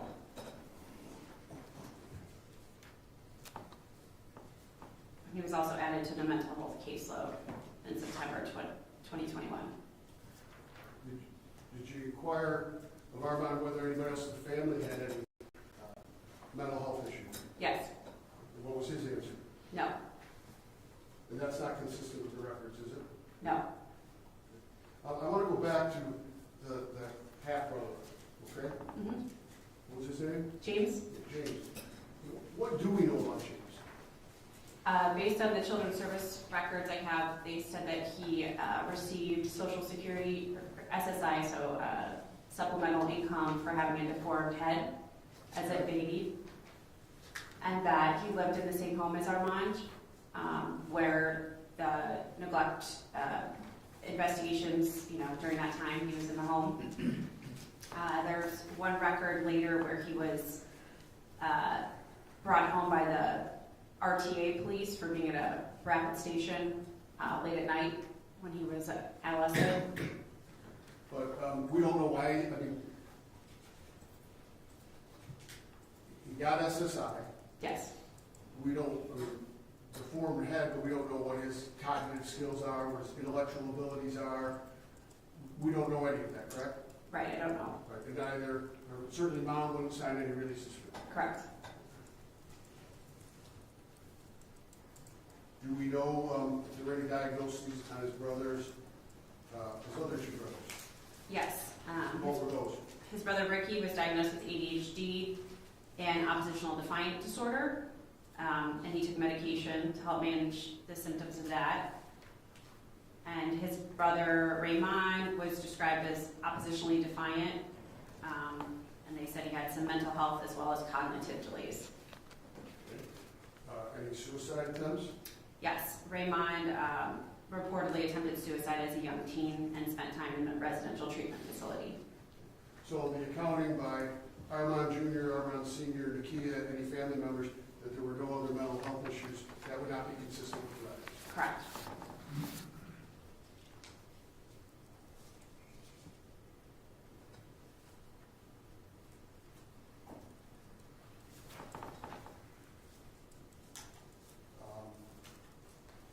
I think we've gone over his legal history, correct? Yes. You get to a point in the report where we talk about summary and impressions, correct? Yes. And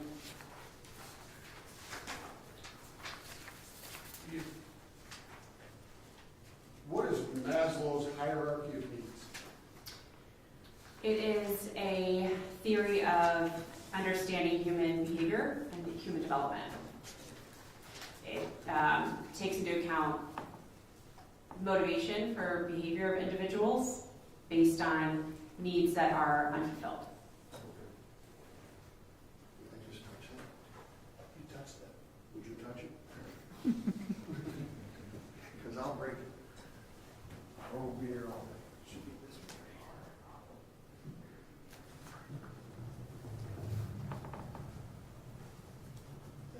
Yep. It's going to be, this is an exhibit AA. It was part of her report. It was contained, you didn't get it there. Sorry, it was an attachment to the report. Do you need it? All right, no, thank you. Ms. O'Connor, what's on the Mondo pad here? That is a common picture that you see along with Maslow's hierarchy of needs. It's a pyramid. Okay. And are some of your clinical impressions and summaries based on Maslow's hierarchy of needs? Yes. Okay. And again, just, who's Maslow, do we know? Abraham Maslow, he was an American psychologist, I believe. Okay. And could you explain to us what this chart is and what it means? Sure. So what it basically demonstrates is that when an individual's needs are not met at a very base level, they can't go up the pyramid, if you will. So physiological needs is the bottom of the pyramid. So that's air, water, food, shelter, sleep, things like that. So if somebody's basic needs are not met, until they are met, they cannot go to the next rung up on the pyramid, if you will, which would be safety needs, so feeling safe. And if an individual doesn't feel safe, right, whether that's physically, like they're afraid of getting hurt, or just emotionally safe, then they can't go up to being able to meet the needs of love and belonging, which would include developing those like deeper relationships, feeling connected to people, and then it goes up to esteem and self-actualization is the pinnacle for Maslow. He thinks that's as good as it gets. Okay. When we look at Maslow's hierarchy of needs, where do we place Armand? Or what are the things that you describe to us about Armand, about family or neglect or education or lack of being treated for the inability to understand? How do all those things fit into Maslow's hierarchy of needs? So I would say that at points of Armand's life, some of his physiological needs were not met, right? If he didn't have clean clothes, wasn't bathed, didn't always have reliable food, things like that. His place he lived was sometimes had hazardous conditions. So there were definite points where his physiological needs were not met. Not all of his life, but points. So when that's the case, that's really all that you can think about is getting that next meal or feeling like, you can have a place to go to the bathroom. But when those are met, then you can kind of go up to the next level. So there were times when his physiological needs were taken care of, and he, we think about safety. There were, whether it was safety in DYS, where there was a lot of violence in his neighborhood, which was a high crime neighborhood and not safe to be outside. Just feeling safe was kind of a daily struggle. And then, just with knowing that your needs are going to be taken care of, right? Already talked about different instances where they weren't, so not really trusting that even though, we have a roof over our head, like, is mom going to be there, or what's going to be the caliber of that interaction? So I'd say there was large periods of Armand's life where those safety needs were not met. And then, with love and belonging, Armand describes having a very close relationship with his aunt, particularly his grandma, his father, and his mother as well. And feels very close to them. And, that I would say is maybe as high as Armand has been able to get on that during different points of his life. But once, you're missing one of those lower levels, it can take up a lot of your energy, right? So even if you have food, you can be kind of hyper-focused on when's my next meal coming. Even if you are safe in a locked room, you can still feel like someone's out to get you.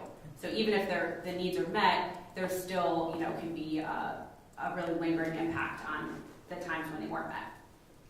Do you know where his reading and writing leveled out at, his grade level? Yeah, about 4th or 5th grade. So even as he sits here today, he's at the 4th or 5th grade level? Yes. That's as high as he got? Yes. Does that play an impact here? Well, I'd say it's hard to, form friendships with peers if you're kind of operating at a lower, a younger level, right? So if you're, physically 16, but, cognitively at a lower level, that would be difficult to find that love and belonging in a group in a way that maybe another peer would. I think his safety needs in terms of having like reliable employment and resources and things like that were limited, given that he, didn't complete his education and struggled throughout. Would the ability to understand what you're hearing and the ability to communicate, how would that play into Maslow's hierarchy of needs? I'd say that would probably be tough one. Between physiological and safety, definitely one of those two. But down here, Yeah.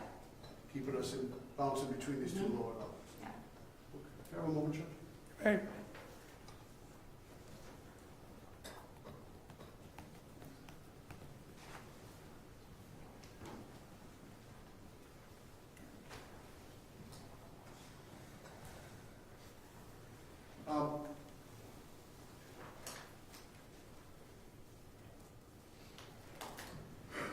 I want to go back to his mom, Takeyra, right? Mhm. She was very young when she was removed for sexual abuse from her own home. Yes. Even when she was in the home, it appears she was like a parent at the age of 11 to 5 other siblings Yes. who were younger, so even at the age of 11. Yes. She was intellectually deficient, Yes. shared a similar IQ to Armand, Yes. 75, right? Yes. Her mother, while pregnant, was murdered by her father, we believe. Yes. She had Armand at 17. Yes. We've already talked about the home and the area, correct? Yes. Her 2 other sons have been diagnosed with the things you've already described Yes. and actually charged with murder. Yes.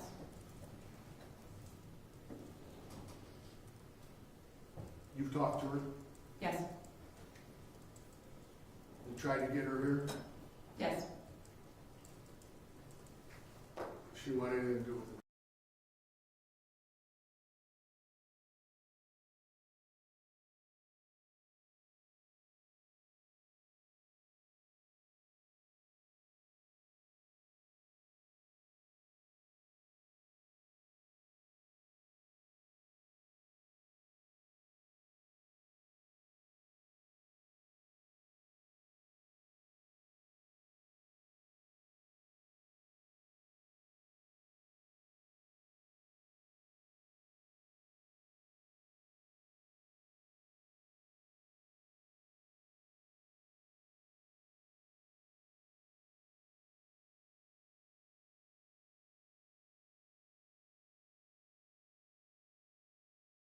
cross, excuse me, cross.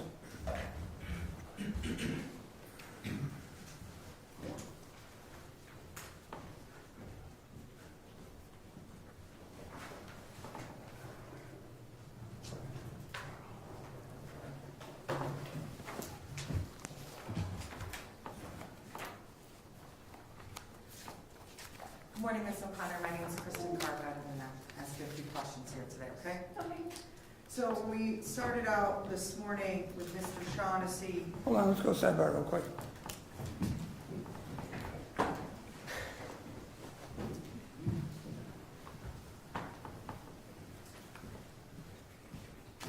Went to the bathroom. It's okay. She'll be back in 10 seconds. He said, "We just really had to go." The sports page. Okay.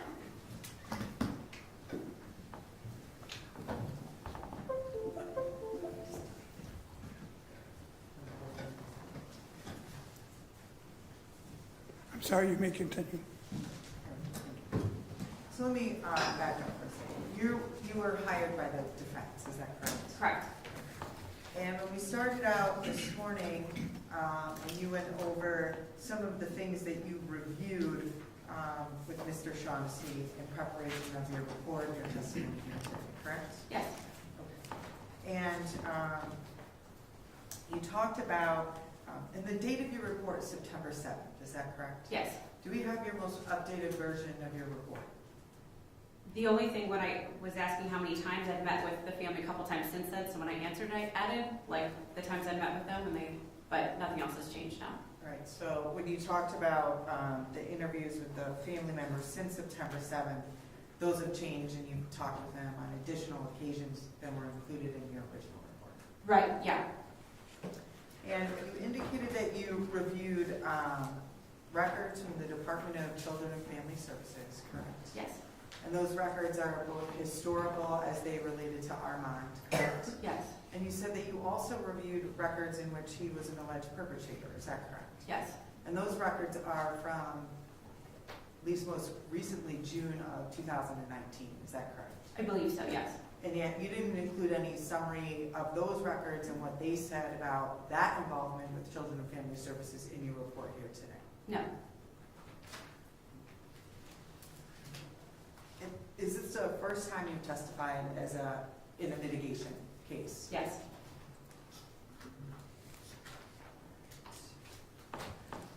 In addition, when you're talking about in your appendix to your report about the various things that you reviewed, did you ever review the prosecutor's file in this case?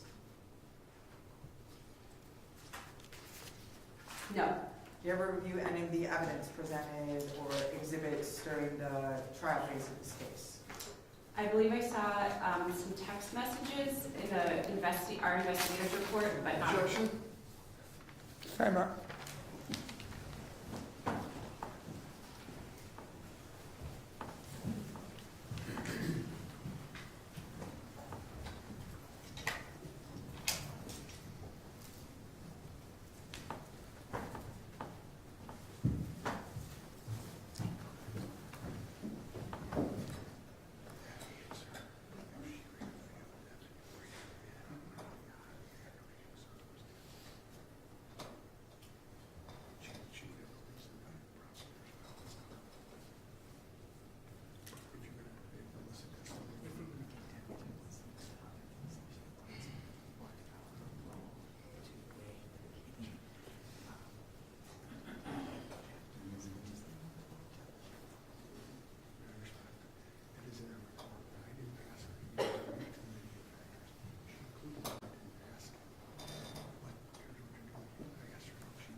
Go ahead.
With respect to the historical CFS records that you reviewed, the Children and Family Services records, only one of the referrals to the agency was substantiated by the agency, is that correct? I think that's correct. Yes, one was substantiated. And the children were never removed from the home, is that correct? Correct. Then you list in your report, you make a note at the beginning of your report that says, unless otherwise noted, information comes from the defendant himself. Mm-hmm. And if that information was not from him, then you would specifically note that in your report. Is that correct? Yes.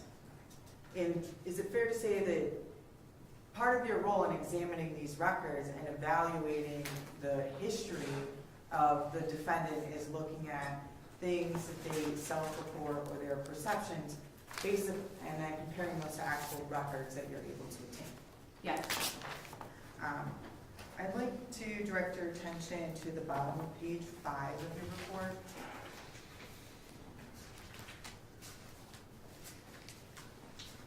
And you indicate there, you write, additionally, when Armand was 10 years old, there was a terrible house fire that was...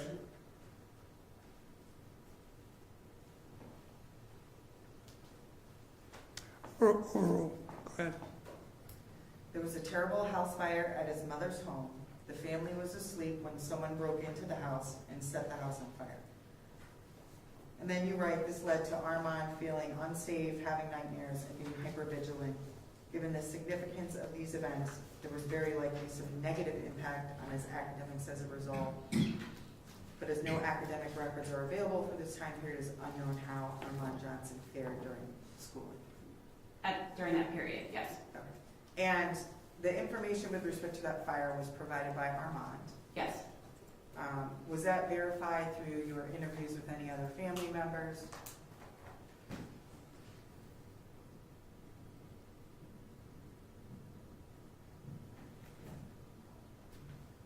I don't believe so. Through any other documentation that you obtained? No. Now, turning to the top of page 6.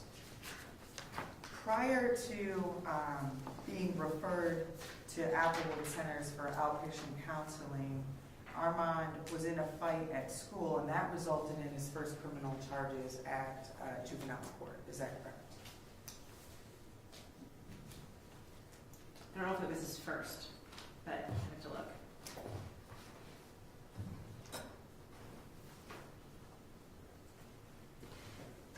I'm not sure.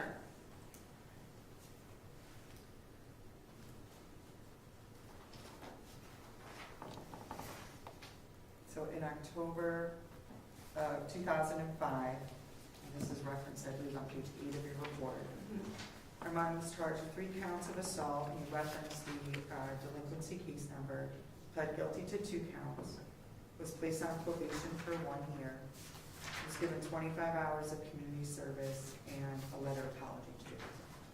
Okay.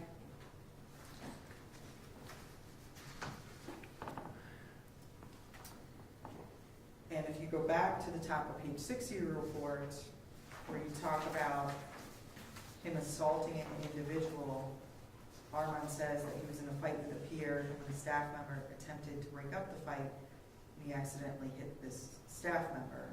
He was charged with assault in juvenile court, the first of a long history of legal charges.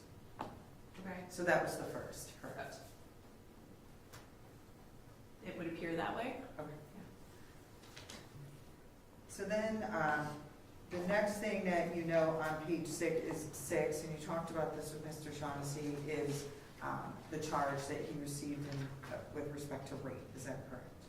Yes. All right. And on your chart on page 8, you note that he was charged with rape, and you referenced that particular delinquency case number, correct? Yes. And he was placed on probation for a year.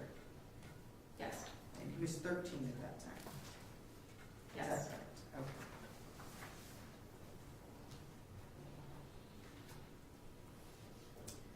Then going back to page 6, you asked about his behavior, and it goes on to page 7. You asked about his behavior in school, correct? And his ability with, or his inability to understand what was going on. Okay. Yes. Right. And as it goes on to page 7, you note that when Armand told you he thought that if others knew that he did not understand the material, that they would consider him a target. Yes. Was target his word or your word?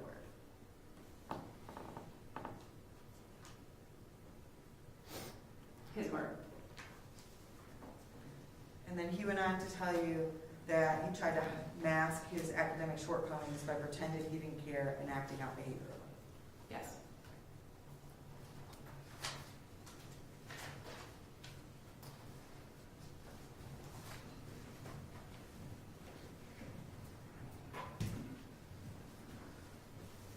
And would that, to you, show that he chose to act out behaviorally as opposed to asking for help?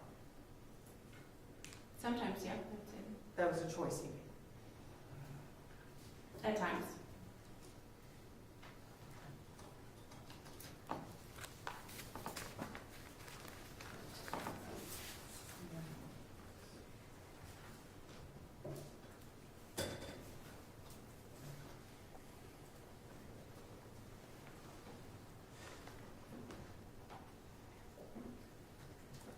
drawing your attention then back to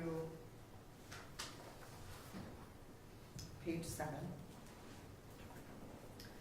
When he talked with you again about his time in ODYS, is that correct? Yes. All right. And he told you then that if you didn't become affiliated with the gang, you became a target for that gang, correct? Yes. And was that target, was that his word or your word? I honestly don't remember. I'm not sure.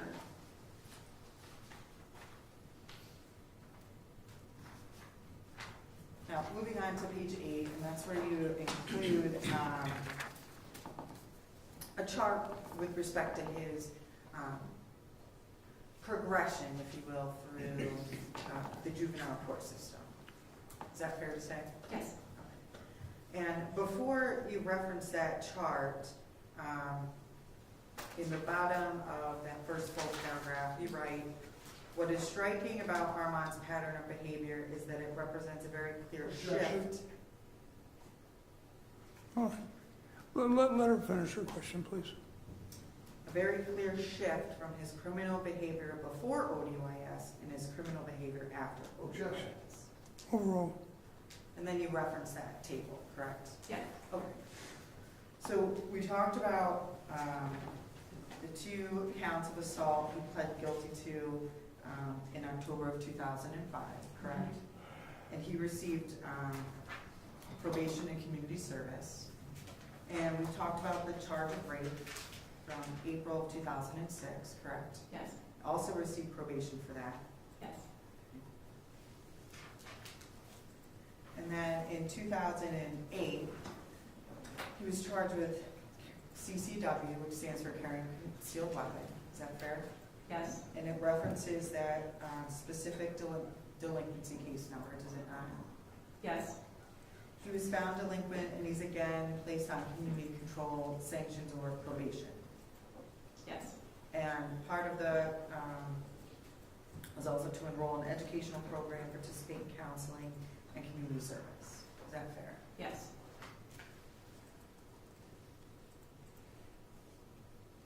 Then in 2009, January of 2009, he was charged with aggravated robbery and having a weapon under disability, correct? Yes. And he referenced, and then a very specific delinquency case number is referenced there. Is that fair? Yes. And he was found delinquent and he was sentenced to ODYS for a minimum of 12 months. Yes. Then in February of 2009, he's charged in a separate delinquency case number with a separate aggravated robbery charge. Is that fair? Yes. And that one included firearm specifications, correct? Yes. And in that individual case number, he was sentenced to ODYS for a minimum of 12 months. Yes.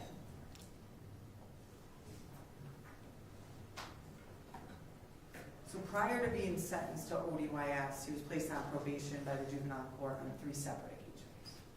Is that fair to say? Yes. And then he first went to ODYS in May of 2009. Yes. And you document that here in your report. Yes. Right. And then, you know, he's released in March of 2010. Is that accurate? Yes.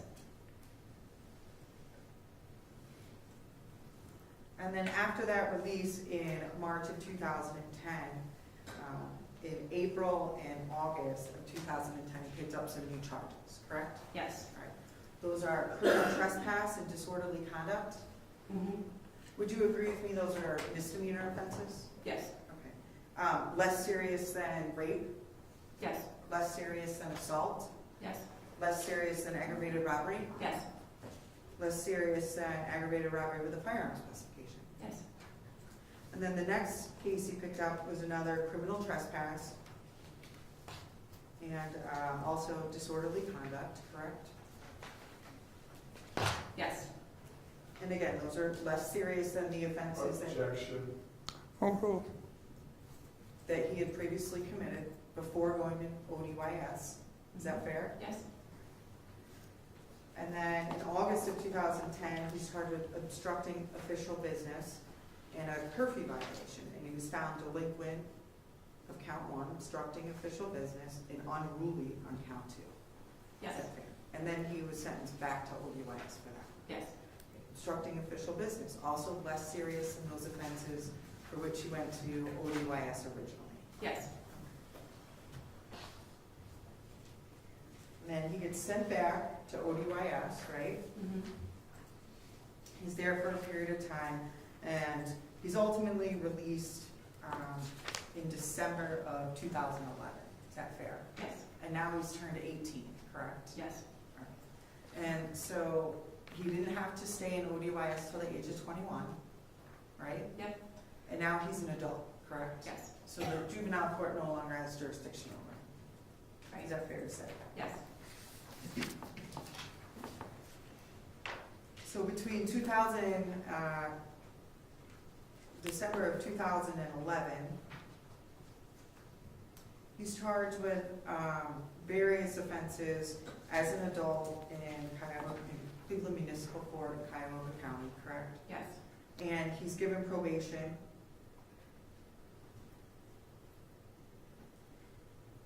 Just making sure I'm following you. Which one are you talking about? I'm sorry. I think you have to go all the way down to August of 2013, where he's charged with trafficking offense with specifications and other counts. He pled to an amended charge of burglary, trespass, and habitation when a person is present, theft, aggravated theft, and then in September, he was sentenced to 2 years of community. Yes, I'm following you now. Okay.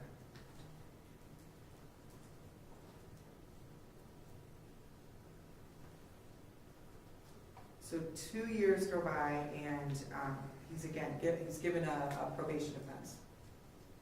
The adult court doesn't send him to prison, correct? Yes. And then it's not until 2014 when he pled guilty to an amended robbery count and amended counts of felonious assault and robbery, 2 separate case numbers, where he's sentenced to prison for 4 years, correct? Yes. And that is more than 3 years after his last stint in ODYS. Is that fair to say? Yes. And that's after he's given a chance on probation by the adult court. Yes.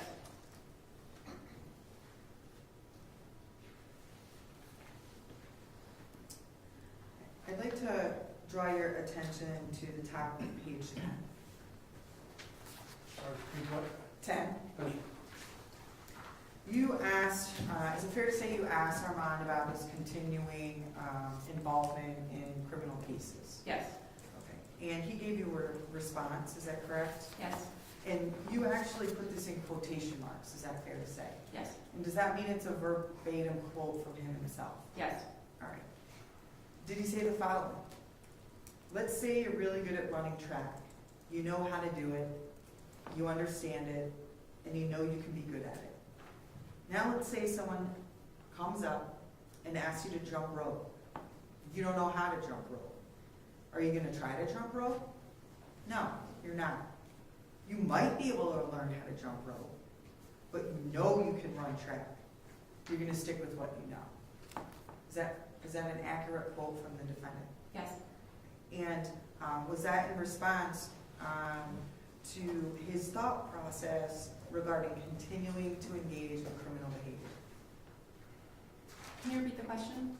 Was that his response to your question regarding his thought process with regard to continuing to engage in criminal behaviors? That was in response to me asking him to help me understand how he would be involved in a criminal activity so shortly after being released. So I was trying to wrap my head around and understand it. And that explained his thought process, correct? I'm not sure what the thought process was. That's just the answer he gave. Beginning on the bottom of page 9, you say, when asked about his thought process, what his thought process was, in continuing to engage in criminal behaviors, he offered the following insight. And then he gave that quote I just read. Right. I don't know if he was aware of his thought process. That's how I interpreted it. So you use the word thought process? Yes. Okay. Would you agree with me that the analogy that he gave you demonstrates a thought process? Or a description of something that's already happened. would you agree with me that that quote that he gave you demonstrates insight into his ability to choose which path to take? Objection. Overruled.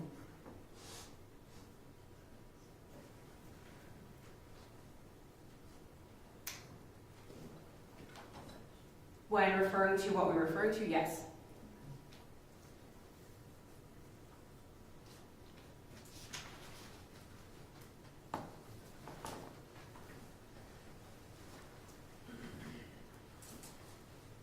And you, with respect to his reporting on the conditions at ODYS, that was based on his self-reporting, is that right? Yes.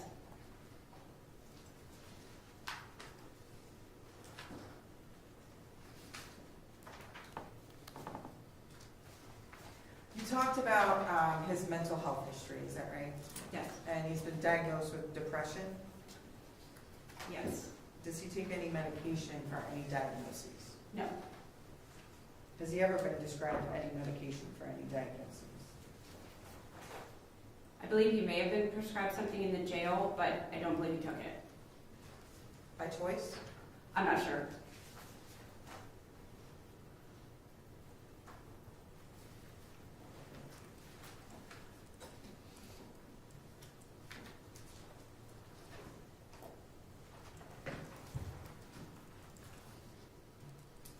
So at the end, you've spoken with the defendant's mother, Takeyra, correct? Yes. And you said that ultimately she said she did not want to talk to him. Yes. Did she express why? No. So you don't know what that reason is? Correct. Do you know what her station, you talked a lot about her history, right? Do you know what her station in life is now? Not since from my last contact between then and now, no, I don't know. Do you know how many jobs she holds now? No. Do you know whether she lives with someone? No. Do you know whether or not she's in a healthy romantic relationship? No. So you don't know anything about what her life is like now?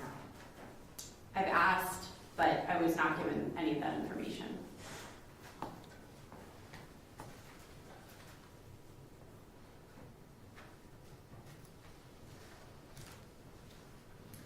And you talked about this chart that was up on the board and how whether one's needs are met kind of reflect on how you move up that chart, correct? Yes.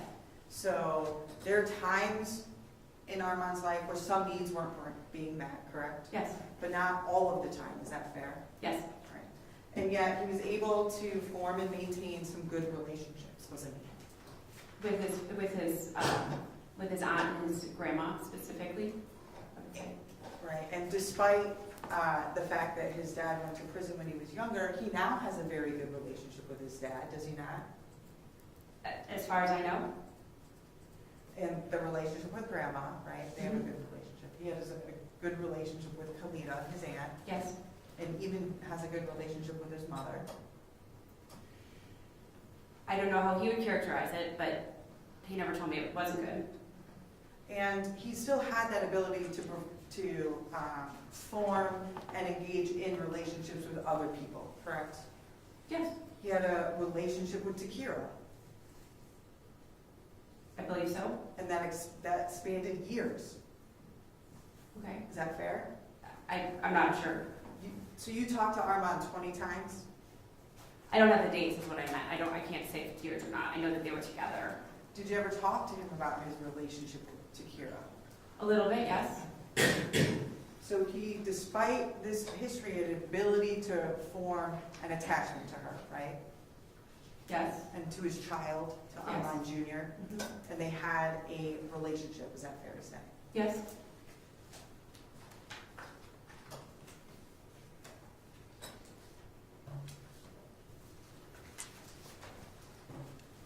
Did he describe the nature of that relationship with Takeyra to you? We didn't go into detail with that, no. And you didn't include anything about Takeyra specifically in the report, did you? No.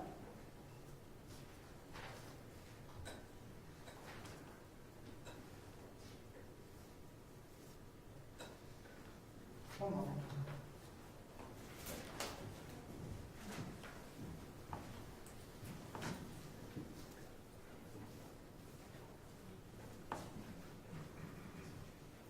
Nothing further, thank you. Redirect?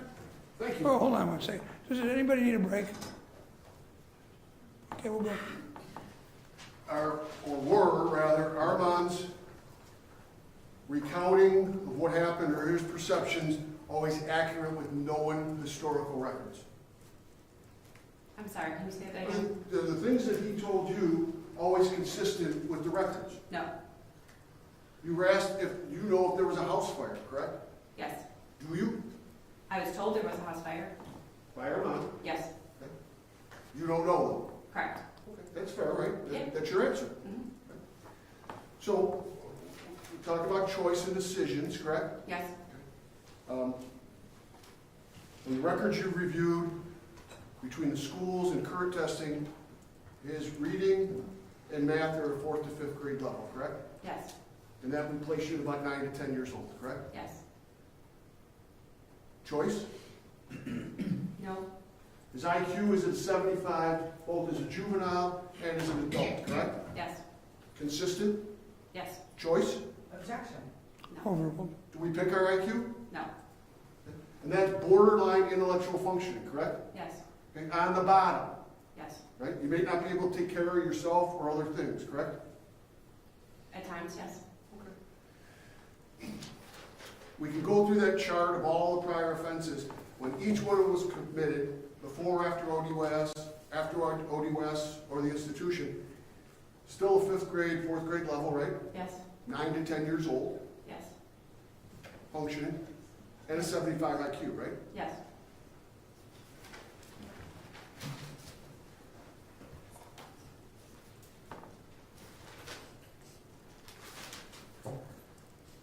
Armand told you about running track, right?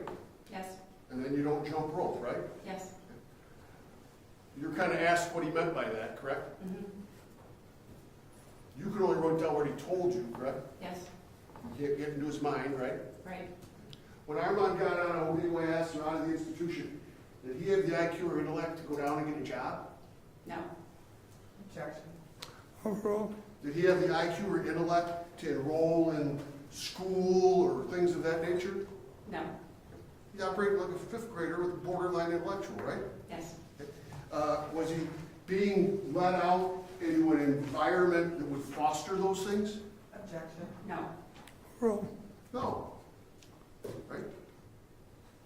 You walk right back into the environment with the same cognitive and intellectual abilities that you had when you went in, right? Yes.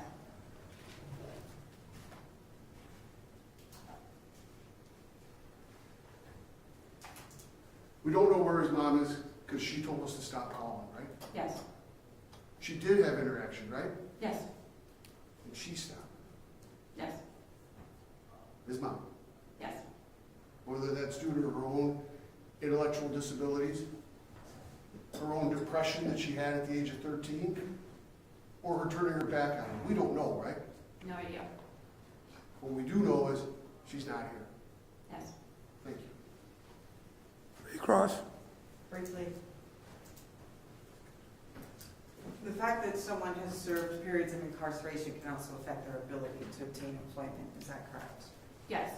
And he did have periods where he did odd jobs, had a job at a hotel, is that right?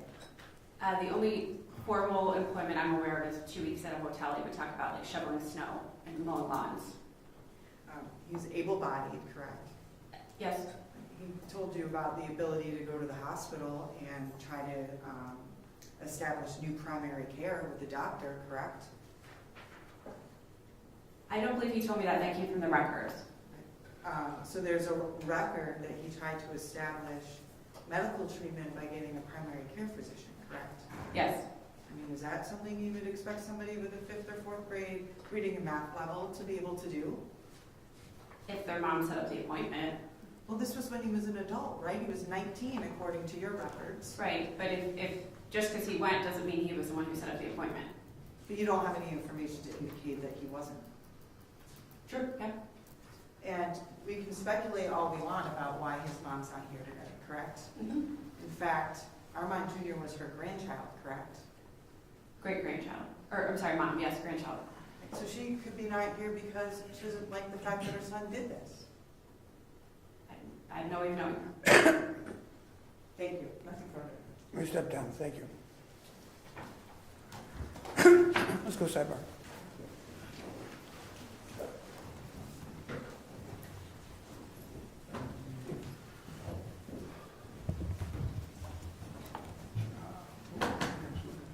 Next one is when King Dandy. We have to send the answer to like a Why just keep going? No, go on, just saying that.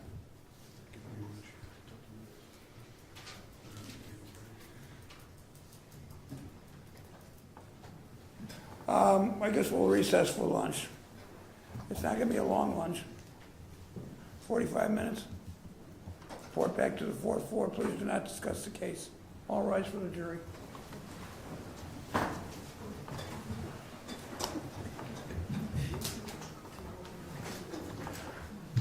45 minutes, fourth floor.